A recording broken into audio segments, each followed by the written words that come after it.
जिसका था मुझे इंतजार वो घड़ी आ गई। पूरे मंथ की वीडियो आप लोगों के सामने आ गई।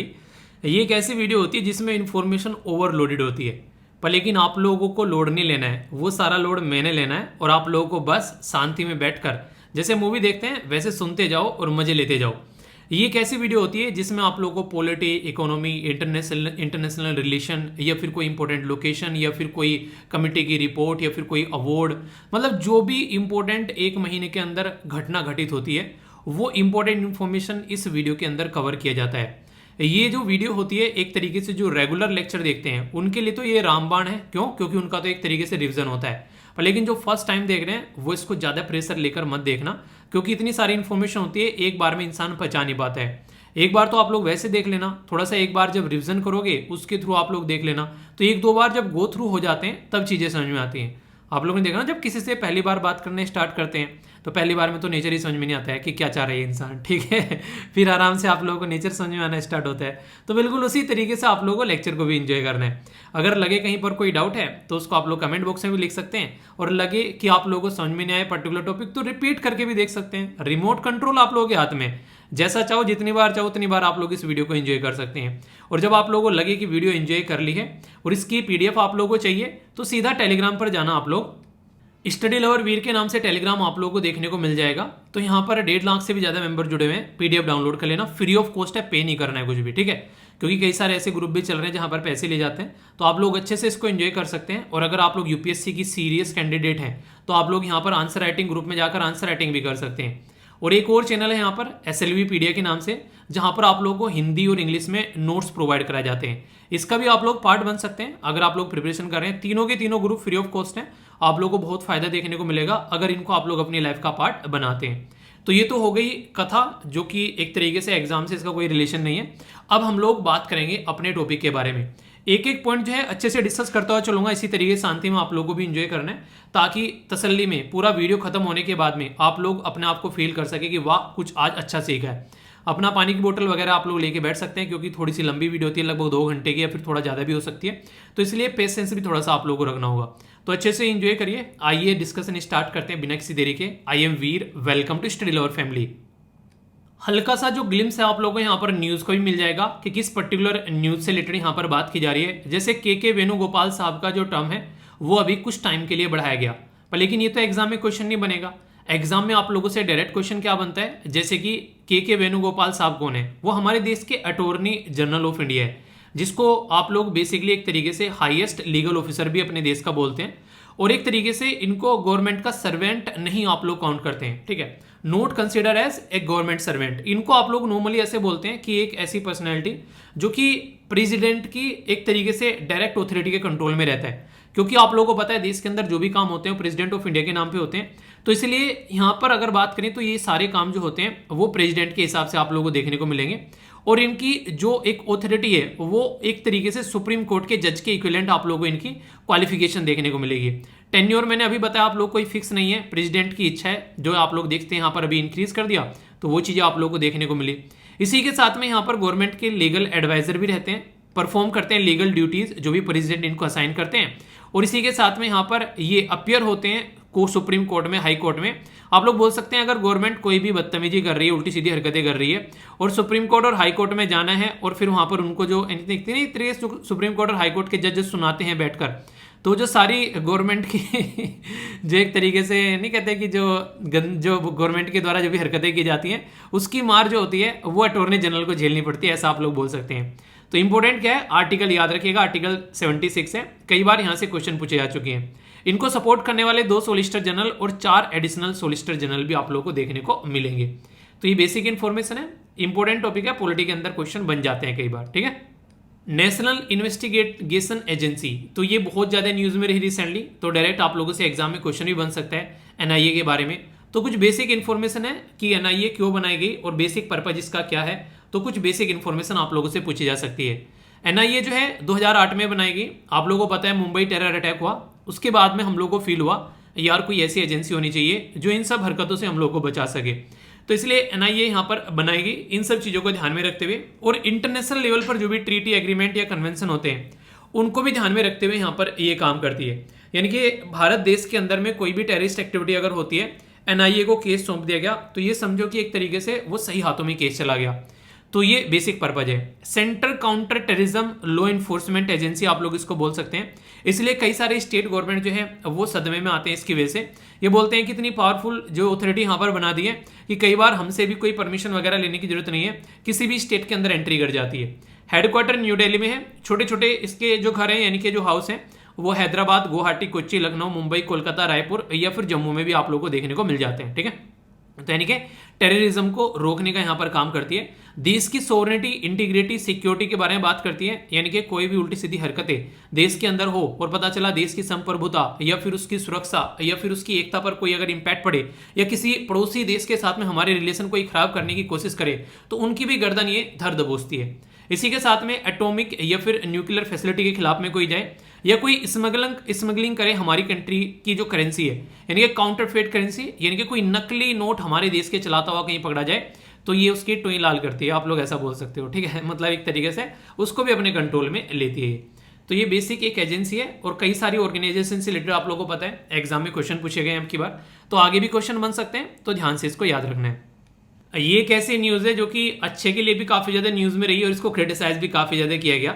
जब हमारी कंट्री का स्टेट एम्बलम जो है प्राइम मिनिस्टर मोदी साहब के द्वारा नई पार्लियामेंट के सामने इसको लॉन्च किया गया, तो यहाँ पर ये बोला गया कि जो शेर हैं जो वहाँ पर दिखाए गए हैं वो ज़्यादा गुस्से वाले शेर दिखाए गए हैं। जो पहले वाला जो एम्बलम था उसके अंदर जो शेर थे वो बेचारे सीधे साधे डिसेंट शेर दिखाए गए थे, तो इसके चलते काफ़ी ज़्यादा न्यूज़ में यहाँ पर आ गया है। पर लेकिन वो तो आप लोगों से कोई क्वेश्चन नहीं पूछेगा एग्जाम में कि शेर को बताओ कितना गुस्सा था। ठीक है, तो क्वेश्चन क्या बनेगा, आप लोगों से क्वेश्चन बन सकता है कि लोयन कैपिटल ऑफ अशोक जो है वो कहाँ पर एक तरीके से आप लोगों को देखने को मिलती थी, तो सारनाथ के अंदर में, तो वहां से इसको अडेप्ट किया गया है। ठीक है, ये 4 डायरेक्शन में आप लोगों को अलग अलग जानवर यहाँ पर देखने को मिलेंगे। जैसे यहाँ पर हॉर्स देखने को मिलेगा वेस्ट में, एलिफेंट देखने को मिलेगा ईस्ट में, बुल देखने को मिलेगा साउथ में और लोयन देखने को मिलेगा यहाँ पर नॉर्थ में। तो यहाँ पर आप लोग देख सकते हैं। इसके चलते 4 जो लोयंस है वो तो यहाँ पर ये नीचे हो गए, बाकी के 4 लोयन आप लोगों को ऊपर देखने को मिलेंगे, जो कि यहाँ पर एक तरीके से सिंबल है Buddha spreading the Dharma in all the direction, यानी कि एक तरीके से जो बुद्धिज्म है वो सारों डायरेक्शन में यहाँ पर फैलाया जा रहा है, उसके बारे में बात करते हैं। एक काफी इंटरेस्टिंग जो एक फैक्ट है जो कि आप लोगों से एग्जाम में पूछे जाते हैं वो है सत्यमेव जयते के बारे में। सत्यमेव जयते जो है ये कहाँ से लिया गया है, तो जो उपनिषद है हमारे देश के, तो वहां पर उससे बेसिकली मुंडिका उपनिषद से यहाँ पर इसको निकाला गया है। ठीक है, मीनिंग होता है यहाँ पर बेसिकली ट्रुथ अलोन ट्रम्प्स। ठीक है, तो यानी कि सत्यमेव जयते यानी कि सत्य की हमेशा विजयी हो, ऐसा आप लोग बोल सकते हैं। और देवनागरी स्क्रिप्ट में आप लोगों को यहाँ पर ये लिखा हुआ मिलता है। तो ये क्या है, ये बेसिक चीजें हैं जिसके बारे में आप लोगों से क्वेश्चन पूछा जा सकता है कि किस किस डायरेक्शन में क्या क्या है, तो वो सारी चीजें मैंने आप लोगों को यहाँ पर बताई। ठीक है, तो कंफ्यूजन नहीं होना चाहिए। बहुत बड़ी न्यूज निकल कर आई, देश में से लगभग 1.6 जो हमारे देश के भारतवासी हैं वो देश की सिटीजनशिप छोड़कर किसी दूसरे देश में चले गए। और वो कोई दूसरा देश क्या है, वो यूएसए भी है, कनाडा भी है, यूके भी है, ऑस्ट्रेलिया भी है, जर्मनी भी है और इटली भी है। तो बात ये निकल कर आई कि भाई साहब अपने देश में क्या कमी हो गई ऐसा कि तुमको देश छोड़कर जाना पड़ गया, तो उसी के बारे में यहाँ पर बातें की जा रही है। एक्चुअली दिक्कत क्या हो यहाँ पर, मेनली अगर मैं बात करूँ इसके बारे में, तो दिक्कत यहाँ पर ऐसी है कि कई सारी यहाँ पर देखने को मिली जिसके बारे में बातें की गई।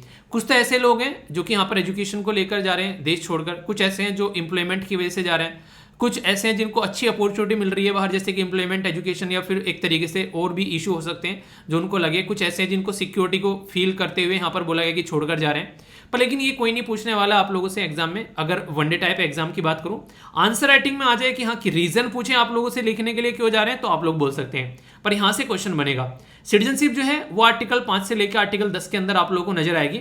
और सिटीजनशिप एक्ट जो है 1955 में अमेंड किया है, 1955 का एक्ट जो है 57 में अमेंड किया है, 60 में, 85 में, 86 में, 1992, 2003, 2005, 2015, 2019।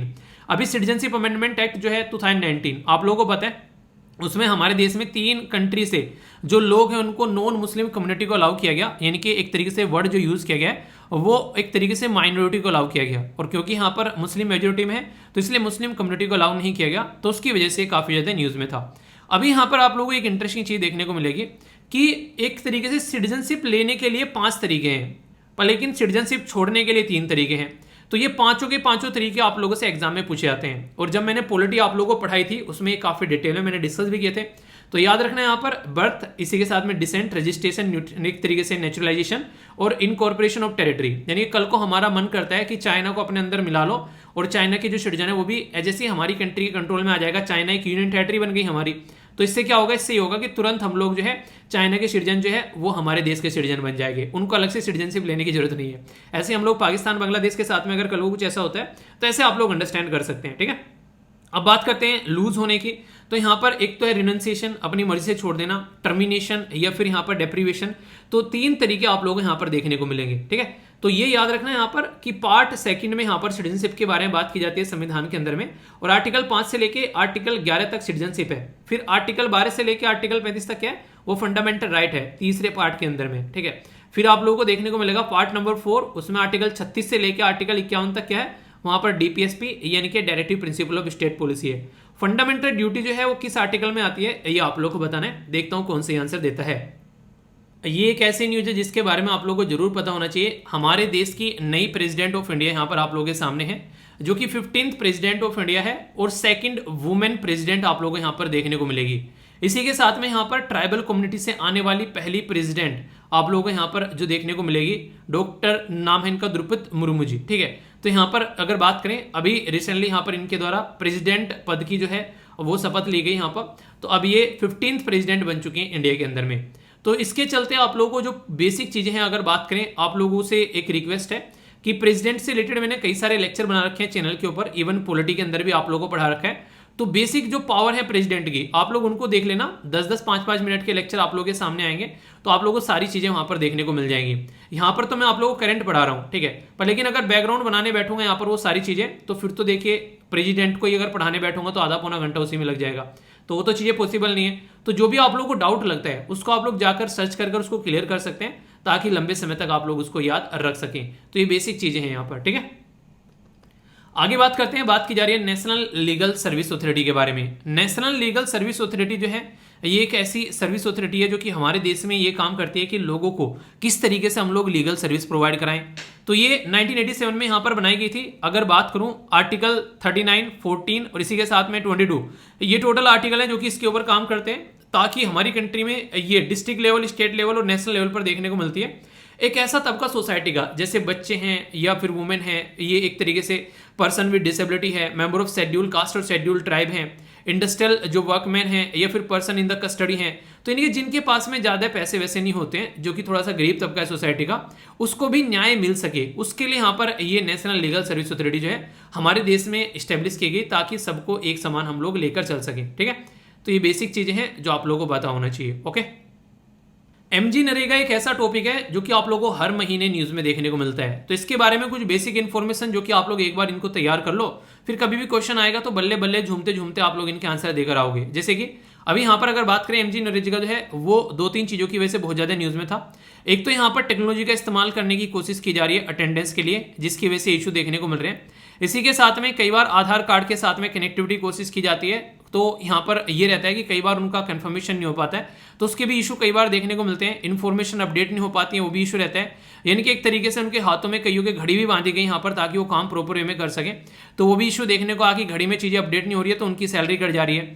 तो कई सारे ऐसे मुद्दे देखने को मिले, पर वो तो आंसर राइटिंग में आप लोगों के काम आएंगे। यहाँ पर हम लोग ऑब्जेक्टिव के बारे में बात करें तो सबसे पहले तो आप लोगों से ये पूछा जा सकता है कि ये बताओ कि national rural employment guarantee act कब आया था। तो 2005 में आया था यहाँ पर ये। इसको आगे चलकर रीनेम किया गया, क्या नाम रखा गया इसका, तो महात्मा, जो एक तरीके से इसके आते कि महात्मा गांधी जोड़ दिया गया, और फिर एमजी नरेगा बन गए।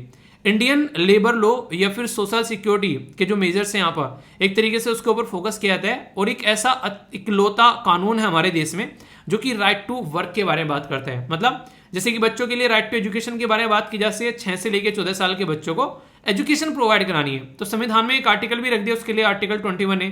तो सेम पैटर्न में आप लोगों को यहाँ पर भी चीजें देखने को मिलती है, तो ये काफी एक इंपॉर्टेंट फैक्ट है। इसी के साथ में यहाँ पर जो उनका एक सिक्योरिटी होती है, उनकी लाइवलीहुड, यानी कि उनको काम मिलता है गांव वाले एरिया में 100 दिन के लिए, तो ज्यादा दूर जाने की जरूरत नहीं है लोगों को। अनस्किल्ड लेबर फोर्स रहती है। सबसे पहले ये स्कीम जो है पीवी नरसिम्हा राव जी के द्वारा स्टार्ट की गई थी 1991 में, फिर आगे चलकर यहाँ पर प्रपोज की गई थी, मतलब आगे चलकर फिर यहाँ पर इसको इंप्लीमेंट किया गया ग्राम पंचायत के थ्रू, जो कि डीपीएसपी के तहत आर्टिकल 41 में जो राइट टू वर्क के बारे में बात करते हैं, ठीक है। तो इसको आप लोग समझ सकते हैं। तो इसी के चलते आर्टिकल 21 जो है वो right to life with dignity के बारे में यहाँ पर बात की जा रही है।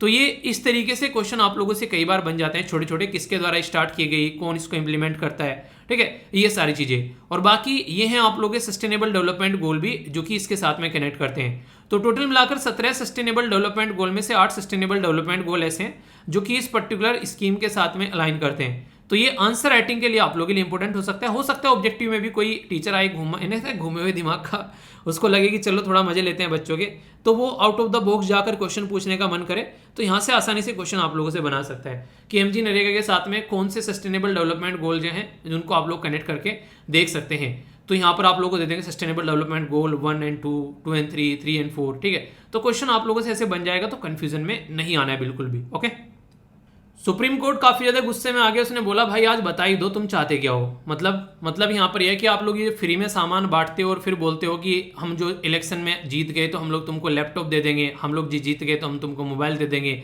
हम तुमको टैबलेट दे देंगे। ऐसा लग रहा है कि करण जौहर का शो चल रहा है यहाँ पर, ठीक है। एक तरीके से गिफ्ट हैम्पर आप लोगों को मिलेगा किसकी जेब से दोगे? करण जौहर तो अपनी कमाई से देता है, या फिर जो भी वहां पर उसको शो को ऑर्गेनाइज करवा रहे हैं वो देते हैं। आप लोग किससे दोगे भाई साहब? आपके तो हाथ में अभी कुछ है भी नहीं, किसके बेस पर आप लोग ये बड़े बड़े एक तरीके से वादे कर रहे हो?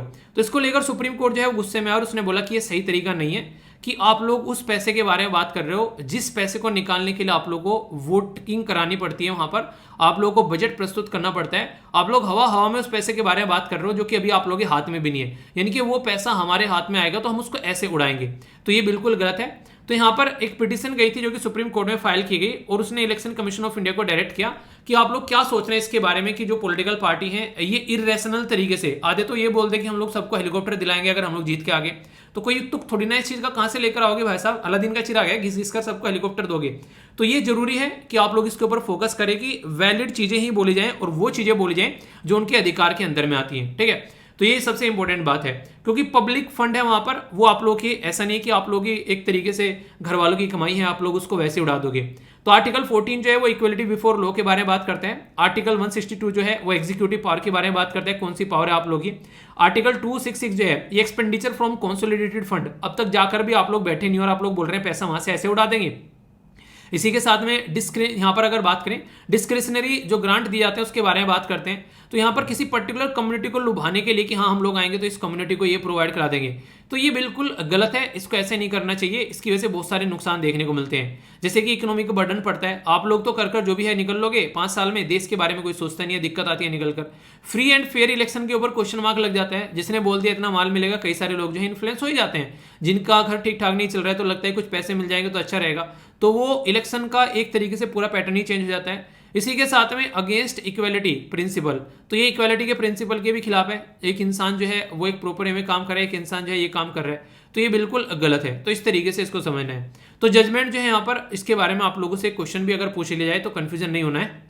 रिलेटेड एक केस भी आप लोगों को यहाँ पर बता देता हूँ। S Subramaniam Balaji versus government of India 2013 का केस था, जिसमें यहाँ पर इसके ऊपर बात की गई थी कि अनरियलिस्टिक फ्री बीज जो हैं वो लोगों को नहीं बननी चाहिए क्योंकि ये आप लोगों के अधिकार क्षेत्र के अंदर नहीं आता है, ठीक है।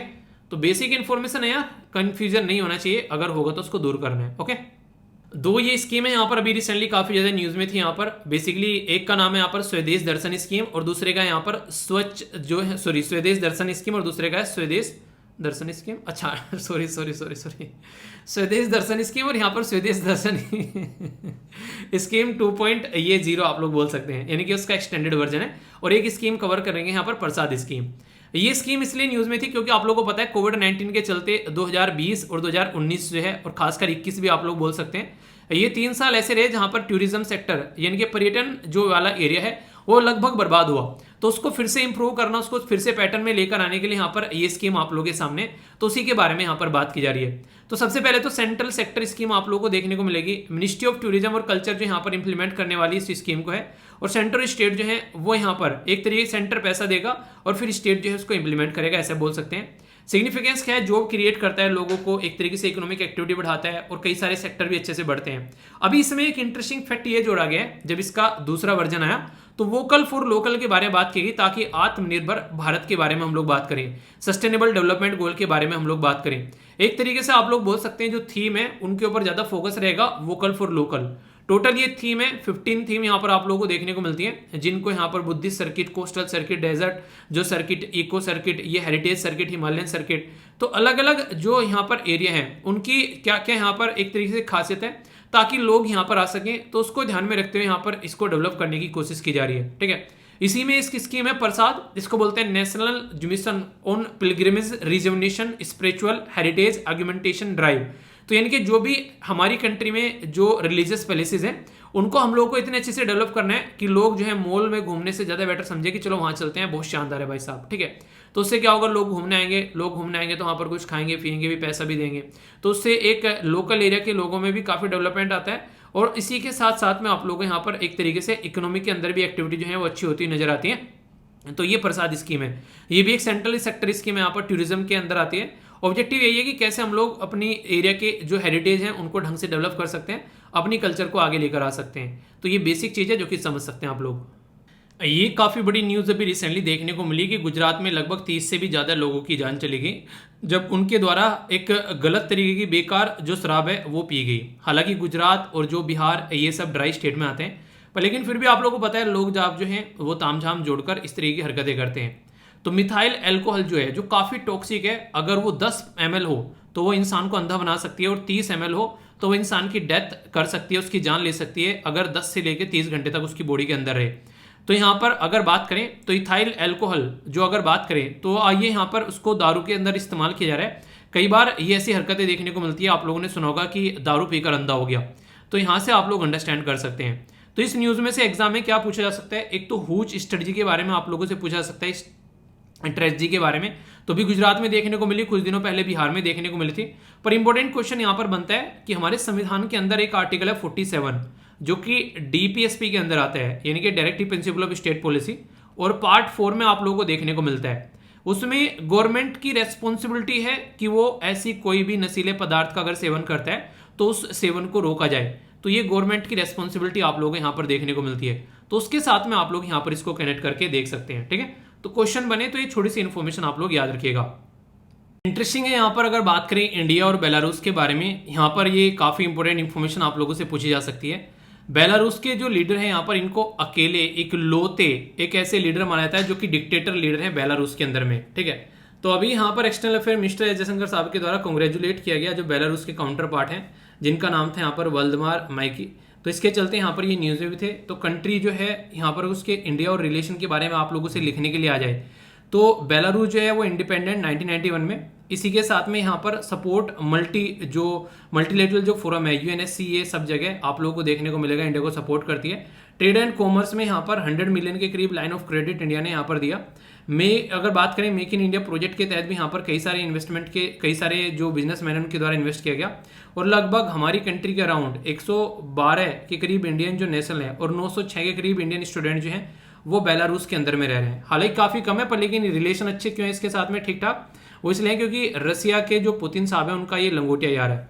इस इंसान का नाम क्या है ये आप लोगों को बताना है। ठीक है, तो बेलारूस इसलिए भी न्यूज़ में था क्योंकि जब यहाँ पर यूक्रेन के ऊपर अटैक किया गया तो हमारी कंट्री को एक सपोर्ट मिली यहाँ पर बेलारूस से हमारे स्टूडेंट्स को निकालने में, वो सब चीज़ों के लिए, क्योंकि रसिया का एक काफ़ी अच्छा दोस्त बेलारूस है, जिसकी वजह से यहाँ पर यूक्रेन के ऊपर ये कंट्रोल करने में भी आसानी रही यहाँ पर काफ़ी हद तक रसिया को। एक पर्टिकुलर वायरस जो यहाँ पर न्यूज़ में रहा जिसका नाम था यहाँ पर मार्बर्ग वायरस। ठीक है, ये बिल्कुल इबोला जैसा आउटब्रेक इसका देखने को मिला घाना के अंदर में, काफ़ी ज़्यादा न्यूज़ में आया यहाँ पर ये। तो ये मार्बर्ग डिजीज जो है वो फैलाता हुआ नजर आया। अगर बात करें यहाँ पर तो ये लाइक बिल्कुल इबोला था यहाँ पर, जो यहाँ पर अर्लियर जो इसको बेसिकली बुलाया जाता था मार्बर्ग हेमोरजिक जो फीवर, आप लोग यहाँ पर इसके बारे में जानते हैं। जो नेचुरल होस्ट है वे तो बैट है, पर लेकिन बैट में भी यहाँ पर राउस्तस जो फ्रूट बैट हैं वो यहाँ पर देखने को मिलेंगे। 1967 में यहाँ पर जो है इसको डिटेक्ट किया गया था। सबसे खतरनाक चीज़ क्या है, अगर किसी इंसान को ये हो जाता है तो 50% जो इंसान है उनकी डेथ हो जाती है। मतलब कहने का ये, अगर 100 को हुआ है तो 50% यहाँ पर डेथ के चांसेस हैं यहाँ पर। तो फैटेलिटी जो रेट है वो काफ़ी ज़्यादा हाई है। कोई इसकी प्रॉपर वैक्सीन दवाई नहीं है, बस वही है कि जो भी चीज़ें हैं उनके हिसाब से मैनेज करने की कोशिश की जाती है। तो ऐसी बीमारियां अगर सोसाइटी में देखने को मिलती है तो खतरनाक है। इसीलिए जूनोटिक बीमारी को लेकर वन हेल्थ सिस्टम लाया जा रहा है ताकि ऐसी सिचुएशन को कंट्रोल किया जा सके। तो खतरनाक चीज़ें भाई साहब ये, तो इनके ऊपर जितना ध्यान दिया जाए उतना ज़्यादा अच्छा है कंट्रोल करने के लिए। एक पर्टिकुलर आइलैंड जो है वो काफी ज्यादा न्यूज में रहा, जिसका नाम है यहाँ पर जेमिनी आइलैंड या फिर इसको स्नैक आइलैंड भी बोला गया। वैसे तो ये आइलैंड जो है वो है किसका, वो है यूक्रेन का, पर लेकिन रसिया के कंट्रोल में था और रसिया से अभी यूक्रेन ने यहाँ पर छुटा लिया।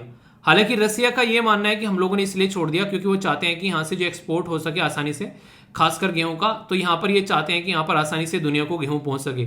हालांकि यूक्रेन के अंदर में खूब सेलिब्रेशन हो कि हम लोगों ने जीत लिया, तो ये हमारे काम की नहीं है। काम की चीज़ ये है कि ये जो आइलैंड है ये कहाँ पर आप लोगों को देखने को मिलता है। तो ये आइलैंड आप लोगों को ब्लैक सी के अंदर देखने को मिलते हैं। इसको जेमिनी आइलैंड या फिर इसको सारपेंट आइलैंड के नाम से भी जानते हैं, जो कि ब्लैक सी के ईस्टर्न कोस्ट पर आप लोगों को ये नजर आएगा। ये जो अटलांटिक ओशन का एक मार्जिनल एरिया है जो कि बुल्गारिया, जॉर्जिया, रोमानिया, रसिया, तुर्की, यूक्रेन के बॉर्डर को टच करता है। दुआनबे, इसी के साथ में नाइपर और डोन जो रिवर है वो इसमें गिरती हुई नजर आती है। एरिया काफी बड़ा है, वर्ल्ड का लार्जेस्ट इनलैंड वाटर बॉडी भी आप लोग बोल सकते हैं। बात कर रहा हूं यहाँ पर ब्लैक सी के बारे में, ठीक है। कुछ और बेसिक बातें अगर आप लोग जानना चाहते हैं तो याद रखिएगा, ब्लैक सी को अगर कनेक्ट करना है यहाँ पर बेसिकली सी ऑफ अजोव के साथ में, तो क्रेच स्टेट आप लोगों को देखने को मिलेगा रसिया और क्रीमिया के बीच में, ठीक है। तो एक तो ये इंपॉर्टेंट पॉइंट बनता है। दूसरा, ब्लैक सी को अगर यहां पर जाना है, सी ऑफ ये है मार्मरा यहां पर, तो इसको बास्फोरस स्टेट से होकर जाना पड़ेगा जो कि इस्तांबुल के पास में है। इसी के साथ में अगर यहां पर ब्लैक सी को मार्मरा सी से होते हुए फिर यहां पर एजीनियन सी के अंदर जाना है, तो डार्डेनलीज स्टेट आप लोग यहां पर देखने को मिलेगा, डार्डेनल स्टेट, ठीक है। तो ये समझ सकते हैं, इसके थ्रू फिर आप लोग यहां पर मेडिटेरेनियन सी में पहुंच सकते हैं। तो ये कुछ ऐसे इंपॉर्टेंट ये पॉइंट है जिनके ऊपर कई बार क्वेश्चन भी पूछे जा चुके हैं। बोस्फोरस स्टेट पूछ ले डायरेक्ट तो ब्लैक सी को मार्मरा सी के साथ में कनेक्ट करता है। डार्डेनलीज स्टेट पूछ ले तो मार्मरा सी को एजीनियन सी के साथ में कनेक्ट करता है। तो इसलिए मैंने आप लोगों को ये बताया क्योंकि मैप बेस्ड बड़ा ही शानदार बेहतरीन सा क्वेश्चन आप लोगों से बन जाएगा एग्जाम में। फिर बोलोगे क्वेश्चन कहां से आ गया, तो भाई साहब यहां से आ गया। अगर थोड़ा सा भी ध्यान से सुनोगे तो एग्जाम में क्वेश्चन नहीं छूटेगा। तो ऐसे क्वेश्चन आप लोग अच्छे से कवर करने हैं, ठीक है।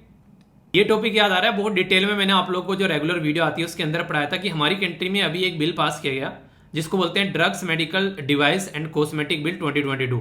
उसके द्वारा रिप्लेस किसको किया गया, एक तो ये इंपॉर्टेंट क्वेश्चन आप लोगों के लिए बन जाएगा।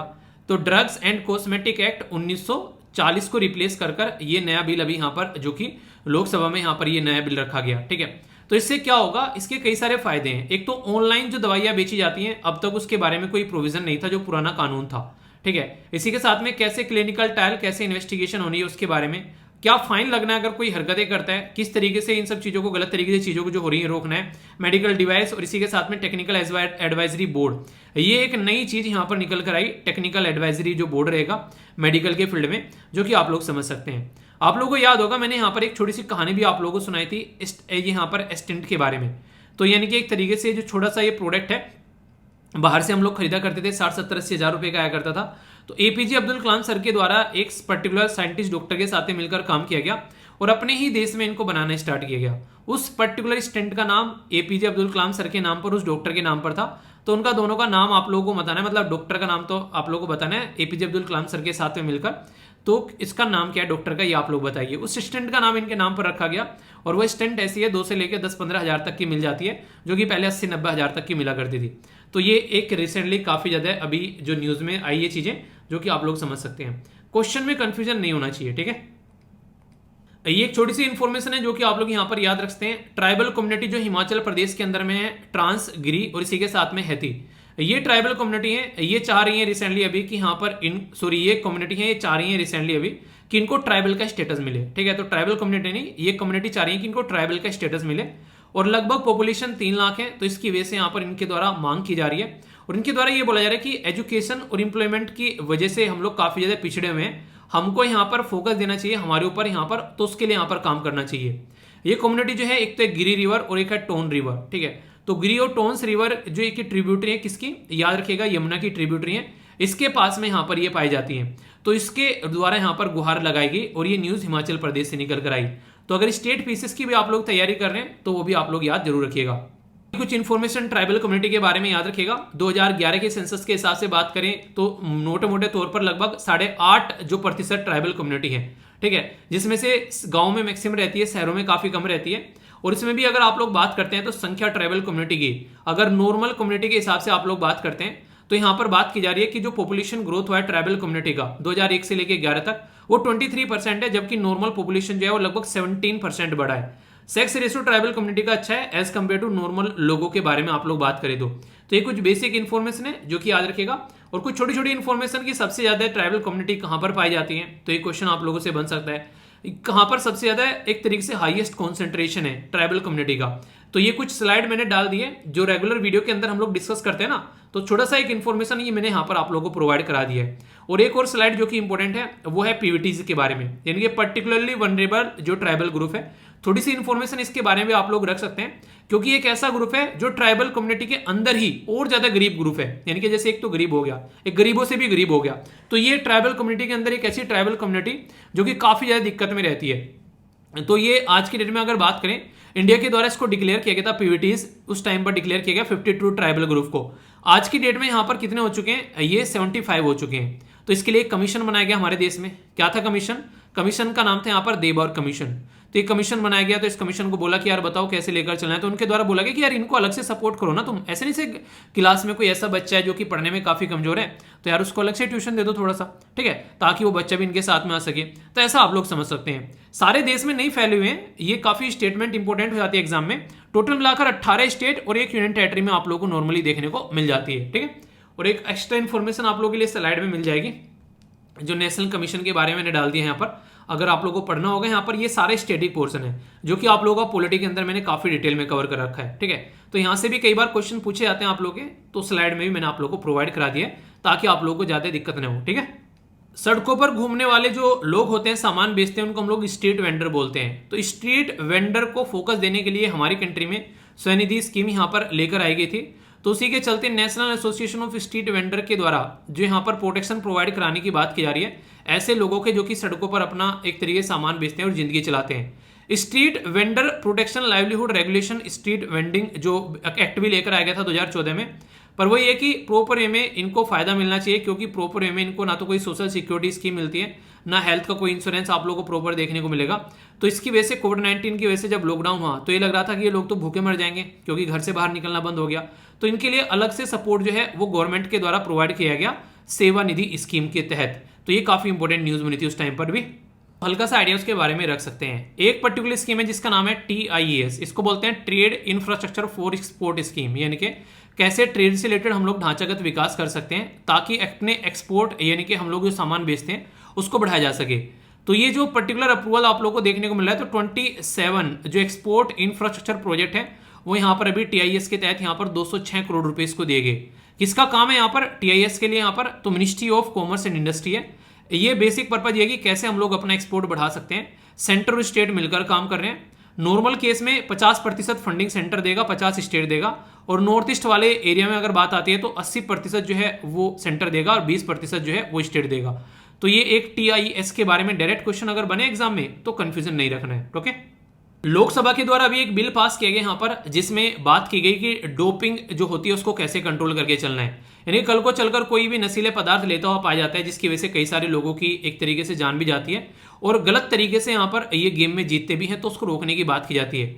रसिया में सबसे ज्यादा, फिर तुर्की, फिर इंडिया में आप लोगों को जो केसेज हैं इसके कई बार देखने को मिलते हैं। अगर बात करें यहाँ पर इंपॉर्टेंट क्या है, अगर वाडा के हिसाब से बात करें जो वर्ल्ड डोपिंग एजेंसी है और नेशनल जो है हमारे देश में नेशनल एंटी डोपिंग एजेंसी और वर्ल्ड एक तरीके से यहाँ पर ऐसे वाडा जैसे हमारे देश में आप लोगों को नाडा देखने को मिलेगा। तो नाडा वाडा आप लोग याद रख सकते हैं। तो इसके चलते यहाँ पर अगर बात करते हैं तो बॉडी बिल्डिंग में 22% यानी कि सबसे ज्यादा बॉडी बिल्डिंग में ये काम चलते हैं डोपिंग वगैरह लेने के। एथलेटिक्स भी लगभग 18% लेते हैं, साइकिलिस्ट जो है वो 14% और जो वेट लिफ्टिंग में लगभग 13% के करीब जो है वो इसका इस्तेमाल करते हैं। तो ये एक ऐसी चीज है जो कि आप लोग समझ सकते हैं, इसकी वजह से काफी सारी दिक्कतें देखने को मिलती हैं और कई सारी कॉम्प्लिकेशन भी निकल कर आती हैं। तो ये बेसिक इन्फॉर्मेशन है जो कि याद रखिएगा, इसको रोकने के लिए हमारे देश में बिल पास किया जा रहा है, ठीक है। कई सारे ऐसे MP हैं जो हमारे देश में रिसेंटली अभी सस्पेंड किए गए प्रिजाइडिंग ऑफिसर के द्वारा। तो इंपॉर्टेंट क्वेश्चन आप लोगों से बन सकता है कई सारे यहाँ पर, जैसे कि सबसे पहले तो यहाँ पर ये बनता है कि जो सस्पेंड करता है MP को तो किसके हाथ में पावर होती है, तो प्रिजाइडिंग ऑफिसर के हाथ में पावर होती है।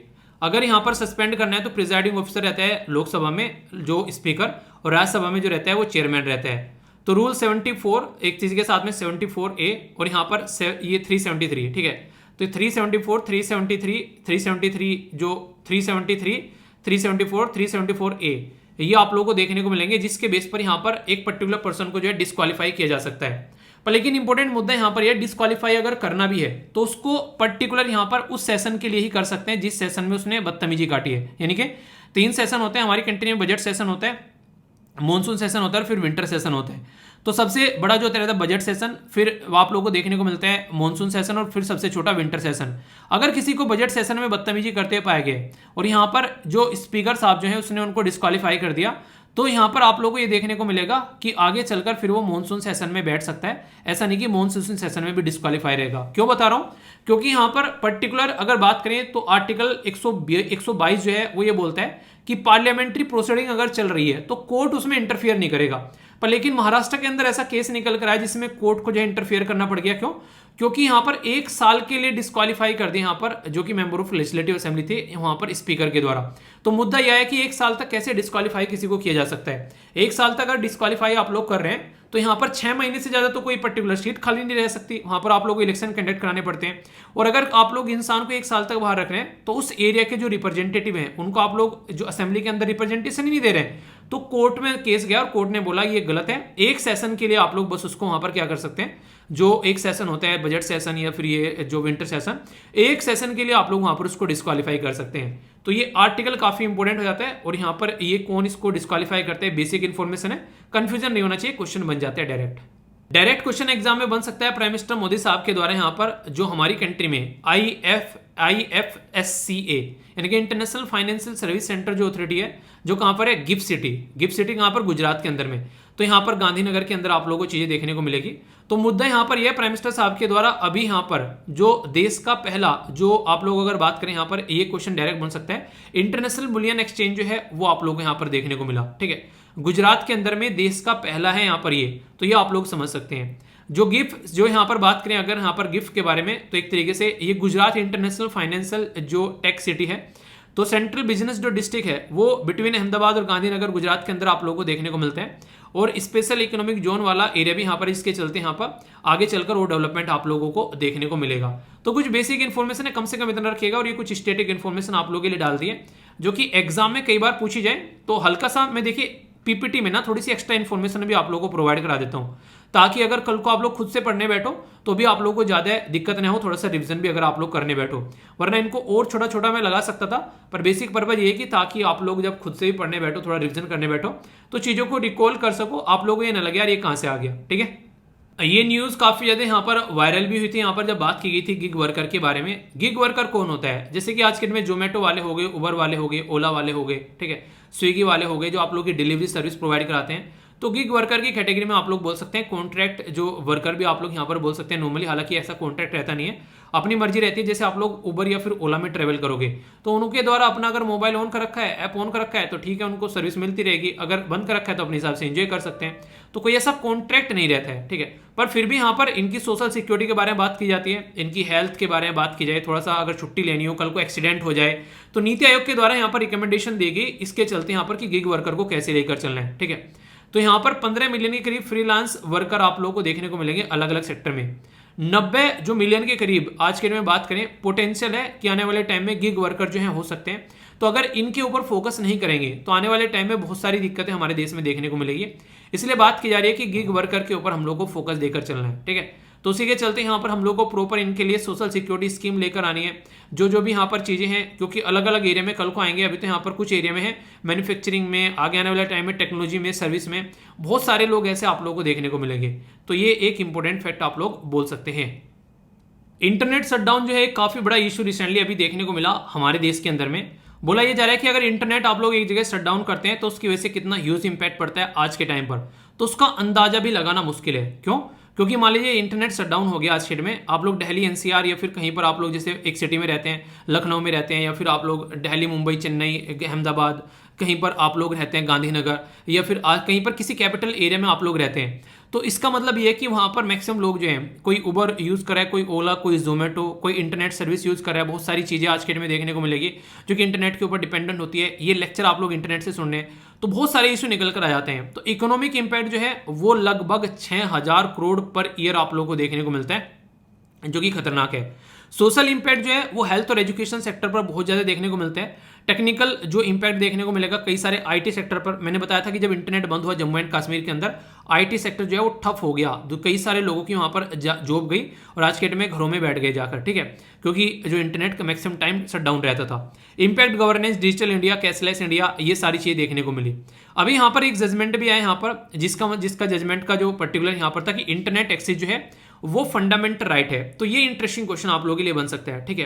तो फाइमा सरीन वर्सेस जो स्टेट ऑफ केरला का केस यहाँ पर निकल कर आया, उसमें बोला कि संविधान के अंदर जो पार्ट 3 है, जिसमें आर्टिकल 12 से लेकर आर्टिकल 35 तक आते हैं, उसमें एक फंडामेंटल राइट है आर्टिकल 21 जो कि राइट टू लाइफ के बारे में बात करते हैं। तो right to life, right to privacy fundamental right है। उसी के साथ में जो इंटरनेट जो है वो इतना इंपॉर्टेंट हो गया आज के इंसान के लिए कि वो एक लाइफ का पार्ट बन चुका है, तो एक तरीके से उसको भी फंडामेंटल राइट की कैटेगरी में डाल दिया गया। हालांकि रीजनेबल रिस्ट्रिक्शन लगाई जाती है, पर लेकिन ये काफी इंपॉर्टेंट है कि जितना शटडाउन हमारे देश में इंटरनेट हो रहा है, किसी भी देश में इतना आप लोगों को नॉर्मली देखने को नहीं मिलता है। आप लोग बोलोगे पाकिस्तान, अफगानिस्तान में पहले इंटरनेट सब जगह होना भी तो चाहिए, तभी तो शटडाउन करोगे। यानी कि हमारे देश में इंटरनेट है तो शटडाउन होता है, जहां पर है ही नहीं है वहां पर क्या शटडाउन करोगे ढंग से, ठीक है। तो बात की जा रही है यहाँ पर केस है जो आप लोगों के सामने, एक है यहाँ पर अनुराधा बासिन वर्सेस स्टेट जो यूनियन ऑफ इंडिया 2020 का केस। तो यहाँ पर भी बात की कि अनडिफाइंड रिस्ट्रिक्शन ये जो बेसिकली इलीगल है, यानी कि गवर्नमेंट का मन कर रहा है क्यों कि यहाँ पर बस रिस्ट्रिक्शन लगा ली, तो गलत चीज़ है यार। रिस्ट्रिक्शन के पीछे कोई ना कोई रीजन होना चाहिए कि क्यों आप लोग रिस्ट्रिक्शन लगा रहे हो। तो यहाँ पर हमारा देश दुनिया में सबसे ज्यादा इंटरनेट शटडाउन का केंद्र बना, दूसरे नंबर पर पाकिस्तान है, और आसपास भी नहीं, उन्हें कहते हैं लावे धोरे भी नहीं है। तो ये हरकत आप लोगों को देखने को मिलेगी। तो ये तो देश के अंदर है सबसे ज्यादा इंटरनेट शटडाउन। अगर पूछ ले कि आज देश के अंदर में किस राज्य में सबसे ज्यादा इंटरनेट शटडाउन हुआ है, तो बोलने वाली कोई बात ही नहीं है, तो वो है जम्मू एंड कश्मीर। दूसरा नंबर देखकर आप लोग हैरान हो जाओगे, वो कौन सा है, वो है राजस्थान, ठीक है।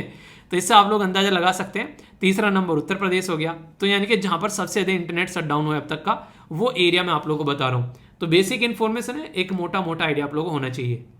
प्राइम मिनिस्टर मोदी साहब के द्वारा यहाँ पर डिजिटल जो इंडिया वीक यहाँ पर लॉन्च किया गया गांधीनगर के अंदर में, जिसकी थीम रखी गई कैटलाइजिंग न्यू इंडियाज जो टेकेड, ठीक है। तो यहाँ पर ये काफी इंपोर्टेंट था और काफी ज्यादा यहाँ पर उस टाइम पर ये न्यूज में भी रहा। एक शब्द जो काफी ज्यादा न्यूज में रहा, ये क्या था यहाँ पर, ये काफी इंपोर्टेंट है। वीडियो को पॉज कर आप लोग बताइए, देखते हैं इसका मतलब क्या आप लोग बताएंगे। TECHAD, तो इसका मतलब क्या है, इसको अगर आप लोग ब्रेक करोगे तो इसका मतलब है टेक्नोलॉजी प्लस डेकेड, यानी कि ये जो आने वाला टाइम होने वाला है, खासकर ये टेक्नोलॉजी के ऊपर पूरा चलने वाला है आने वाला पूरा दशक। तो इसके चलते यहाँ पर ये पूरा एक 9 पिलर जो हमारा डिजिटल इंडिया प्रोग्राम था, वो काफी बड़ा रोल प्ले कराने वाला है। और अभी आप लोगों को पता है 5G की ओर यहाँ पर हमारा देश जो है काफी अच्छे से बढ़ रहा है। तो इससे क्या होगा, जैसे ही 5G पूरे देश के अंदर में यहाँ पर सर्विस रोल आउट होती है, तो यहाँ पर और ज्यादा अच्छे से आप लोगों को यहाँ पर, चाहे आप लोग वीडियोस देख रहे हो यहाँ पर, या फिर कोई अपना इंटरनेट पे काम कर रहे हो, डाउनलोड कुछ चीजें अपलोड कर रहे हो, तो आप लोगों के लिए फायदा रहेगा और मेरे लिए फायदा रहेगा। मेरे लिए फायदा ये रहेगा कि आसानी से वीडियो अपलोड कर पाऊंगा। आप लोगों के लिए रहेगा कि जो भी आप लोगों को वीडियो देखने वो आसानी से आप लोग देख पाएंगे। आप लोग डाउनलोड करनी है तो डाउनलोड कर पाएंगे, जो भी मटेरियल आप लोग होता है। बहुत सारे लोग दबाकर मूवी डाउनलोड करते हैं, ठीक है, तो मूवीज भी आप लोग डाउनलोड कर पाएंगे चुटकियों में। तो ये काफी अच्छा काम यहाँ पर होने वाला है, तो उसी के बारे में इंफॉर्मेशन है। तो ये थीम क्या है वो याद रखिएगा, कहां पर हुआ था, ये गांधीनगर के अंदर में प्राइम मिनिस्टर मोदी साहब के द्वारा लॉन्च किया गया। बेसिक चीज है, क्वेश्चन बने तो कंफ्यूजन नहीं होना है, ठीक है। एक रिपोर्ट है जो क्वेश्चन आप लोगों से पूछा जा सकता है, NITI Aayog and world food programme के द्वारा रिलीज की गई यहाँ पर रिपोर्ट, जिसका नाम है टेक होम राशन, ठीक है। यहाँ पर good practice across the state and union territories, तो इसके बारे में यहाँ पर बात की गई। तो इसमें यहाँ पर अगर बात करें तो किस तरीके से हम लोग जो प्रेग्नेंट वुमेन या फिर लैक्टेटिंग मदर, मतलब जो ऐसी महिला जिसके पेट में बच्चा है, या फिर ऐसी लैक्टेटिंग यानी कि बच्चों को दूध पिलाने वाली जो महिला है, उसको कैसे न्यूट्रिशन हम लोग प्रोवाइड करा सकते हैं। तो इसमें फोकस यहाँ पर किया गया। तो इसके चलते कई सारी बातें निकल कर आई। चैलेंज तो क्या है, लीकेज देखने को मिलता है कई जगह, पुअर क्वालिटी देखने को मिलती है, ट्रांसपेरेंसी नहीं रहती है और इंप्लीमेंटेशन नहीं रहता।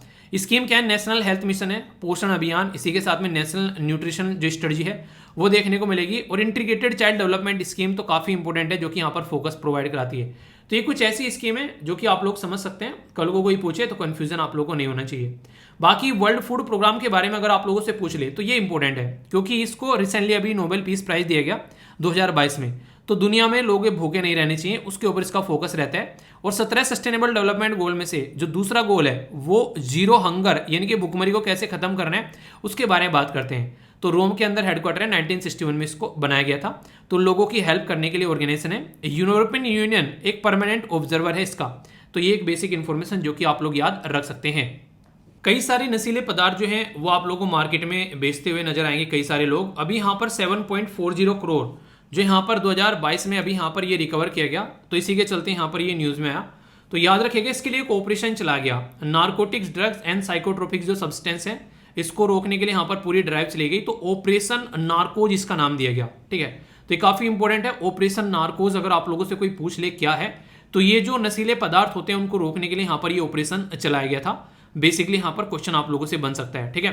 तो ये काफी इंपॉर्टेंट है। तो जिसके चलते कई सारी स्कीम भी है यहाँ पर, ऑपरेशन आहत हो गया, ठीक है, मेरी सहेली इनिशिएटिव हो गया, ऑपरेशन बेसिकली यात्री सुरक्षा हो गया, ऑपरेशन नन्हे फरिश्ते हो गया। तो कई सारे ऑपरेशन आप लोगों को देखने को मिलते हैं, तो इसके बारे में बेसिक इन्फॉर्मेशन आप लोग रख सकते हैं। तो क्वेश्चन इंपॉर्टेंट यहाँ पर बन जाता है कई बार, ठीक है। एक काफी इंपॉर्टेंट न्यूज है जो कि आगे भी आप लोगों को देखने को मिल सकती है, और ये पहले भी काफी बार न्यूज में रही है। हमारी कंट्री में ओबीसी के अंदर सब कैटेगराइजेशन करने की बात की जा रही है।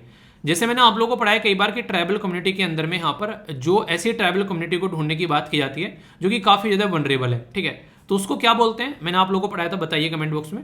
तो उसी तरीके से ओबीसी के अंदर ऐसे लोग जिनको प्रॉपर वे में फायदा नहीं मिल रहा है रिजर्वेशन का, तो इसके लिए जी रोहिणी की अध्यक्षता में, जो कि एक तरीके से फॉर्मर एक जज भी रह चुकी हैं, तो उनकी अध्यक्षता में एक कमीशन बनाया गया, उसको बार बार एक्सटेंड किया जा चुका है। कमीशन सेटअप किया गया था 2017 में, पर अब तक उसकी रिपोर्ट नहीं आई है। तो यहाँ पर इसके ऊपर काम किया जा रहा है काफी लंबे समय से। ऐसा नहीं है कि पहली बार यहाँ पर एक कमीशन बनाया गया, केलकर कमीशन बनाया गया था 1953 में, कि बैकवर्ड क्लासेस को या फिर SC/ST को क्या क्या एक फायदा हो रहा है उसके ऊपर ध्यान रखने के लिए। इसी के साथ में मंडल कमीशन 27% रिजर्वेशन देने के लिए बनाया गया। और ये सारे काम जो होते हैं, ये हमारे संविधान में एक आर्टिकल है जो कि है आर्टिकल 340। तो ये काफी इंपॉर्टेंट है, जो कि आप लोग याद रखिएगा। तो सब कैटेगराइजेशन का काम अभी चल रहा है यहाँ पर, तो कई सारे स्टेट जो हैं वो अभी इसके ऊपर काम कर रहे हैं। आने वाले टाइम में देखते हैं क्या यहाँ पर चेंज आप लोगों को देखने को मिलता है। तो ये बेसिक इन्फॉर्मेशन है जो कि आप लोग थोड़ा समझ सकते हैं। एडवर्टीजमेंट को लेकर रिसेंटली अभी कई सारे रूल लेकर आए गए यहाँ पर। तो सेंट्रल कंज्यूमर प्रोटेक्शन अथॉरिटी ने यहाँ पर क्या काम किया है कि कोई भी जो एक तरीके से एडवर्टीजमेंट अगर आप लोगों के सामने आ रहा है तो भ्रामक नहीं होना चाहिए।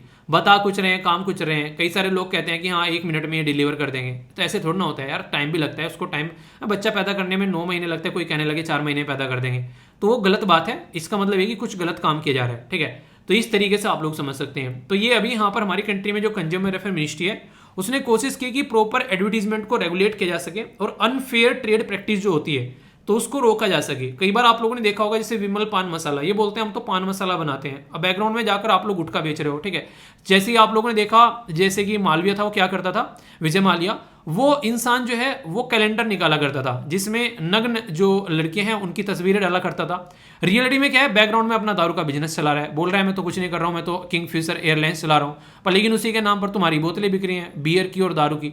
तो ये सारा एक तरीके से सूडो बिजनेस चलता है बराबर में। इस तरीके से एक सूडो एड होता है यहाँ पर, एक तरीके से दिखा कुछ और रहे हैं और काम कुछ और कर रहे हैं, ठीक है। तो ये इस तरीके की चीजें को रोका जाए और देश के अंदर में प्रॉपर लोगों को अवेयर करा जाए। तो इसके ऊपर काफी सारी बातें अभी देखने को मिली। जैसे अगर बात करें तो कंज्यूमर वेलफेयर फंड है, सेंट्रल कंज्यूमर प्रोटेक्शन काउंसिल है, यहाँ पर कंज्यूमर प्रोटेक्शन रूल है, कंज्यूमर प्रोटेक्शन ई जो कॉमर्स रूल है, और नेशनल कंज्यूमर डे ये किस तारीख में है, तो ये 24 दिसंबर को। तो लोगों के फायदे के लिए बहुत सारे काम ऑलरेडी चल रहे हैं।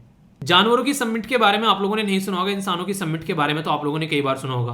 अभी यहाँ पर श्री पुरुषोत्तम जो रूपला है यहाँ पर, इनके द्वारा एनिमल हेल्थ समिट जो है वो पहली देश की यहाँ पर इनोग्रेट की गई, एनिमल हेल्थ समिट। तो ये आप लोगों से क्वेश्चन पूछा जा सकता है। कई सारी बीमारी ऐसी हैं आज के डेट में जिसको आप लोग जूनोटिक बीमारी बोलते हो, वो बीमारी जो जानवरों से इंसान में फैलती है, तो आगे चलकर भी ऐसी बीमारी देखने को मिल सकती है। तो एनिमल और इंसानों की हेल्थ जो है वो साथ में लेकर चलना है, यानी कि एक तरीके से जो ह्यूमन और जो एनिमल है अब वो साथ में चलेंगे, और इसी के साथ में इन्वायरमेंट भी, तभी जाकर एक ऐसा पैटर्न हम लोग बना पाएंगे जिससे कि सिचुएशन को कंट्रोल कर पाएं। क्योंकि जो भी बीमारी है वो एनिमल से, जैसे मोंकी पॉक्स हो गया, ठीक है, इसी के साथ में लंपी स्किन डिजीज हो गया, ये अफ्रीकन स्वाइन फीवर हो गया, रेबीज हो गया, एवियन इन्फ्लुएंजा हो गया, बहुत सारी ऐसी बीमारी आप लोगों को देखने को मिलती हैं। जानवरों के बीच में हम लोग रहते हैं, चाहे आप लोग ट्राइबल कम्युनिटी के बारे में बात करें, चाहे हम जैसे लोग हैं, गांव में जाओगे तो हर घर में आप लोगों को जानवर देखने को मिल जाएंगे, जैसे भैंस, गाय, एक झोटा हो गया या फिर बैल वगैरह हो गया, ठीक है। तो ये बछड़े, गाय, झोटा, ये सारी चीजें आप लोगों को नॉर्मली देखने को मिल जाती हैं।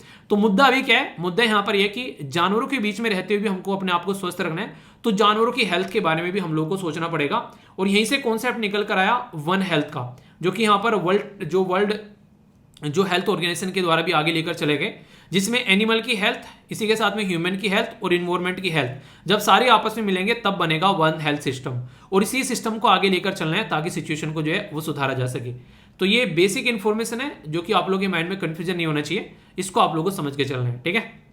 एक काफी इंपॉर्टेंट न्यूज जो कि बेहद यहाँ पर न्यूज में रही यहाँ पर, तो ये है ओल्ट न्यूज। ओल्ट न्यूज के जो ये फाउंडर है, को फाउंडर, इनको यहाँ पर गिरफ्तार किया गया। हुआ क्या, इनको बेल भी नहीं मिली, कई सारी इश्यूज देखने को मिले। तो मुद्दा ये निकल के आया कि क्यों गिरफ्तार किया गया। इनके द्वारा कोई ट्वीट किया गया था पुराने टाइम का, तो उसकी वजह से यहाँ पर इनको गिरफ्तार किया गया। बोला गया कि ये एक तरीके से सौहार्दपूर्ण माहौल जो है वो बिगाड़ने की कोशिश कर रहे थे। पर लेकिन सबसे बड़ी बात यहाँ पर यह आई कि यहाँ पर जब देखा गया कि क्या ये सही है, तो सुप्रीम कोर्ट के द्वारा यहाँ पर कई सारी चीजें यहाँ पर यूज की गई। जैसे कि अगर बात करें तो रिट्स, ये पार्ट आप लोग जाएंगे यहाँ पर थर्ड के अंदर में, तो एक तरीके से जो रिट्स होती हैं यानी कि कंप्लीट जस्टिस प्रोवाइड कराने के लिए, तो आर्टिकल 142 ये आप लोगों के सामने निकल कर आता है, जिसके चलते यहाँ पर सुप्रीम कोर्ट जो है उसके हाथ में पावर रहती है, पावर रहता है कि कंप्लीट जस्टिस कर सके, तो जो भी पेंडिंग केस होते हैं उसको ढंग से निपटा सके। तो ये आर्टिकल आप लोगों के लिए इंपॉर्टेंट है काफी ज्यादा, इसके बारे में आप लोग याद रखिएगा, कल को कोई क्वेश्चन भी आप लोगों से पूछा जाए।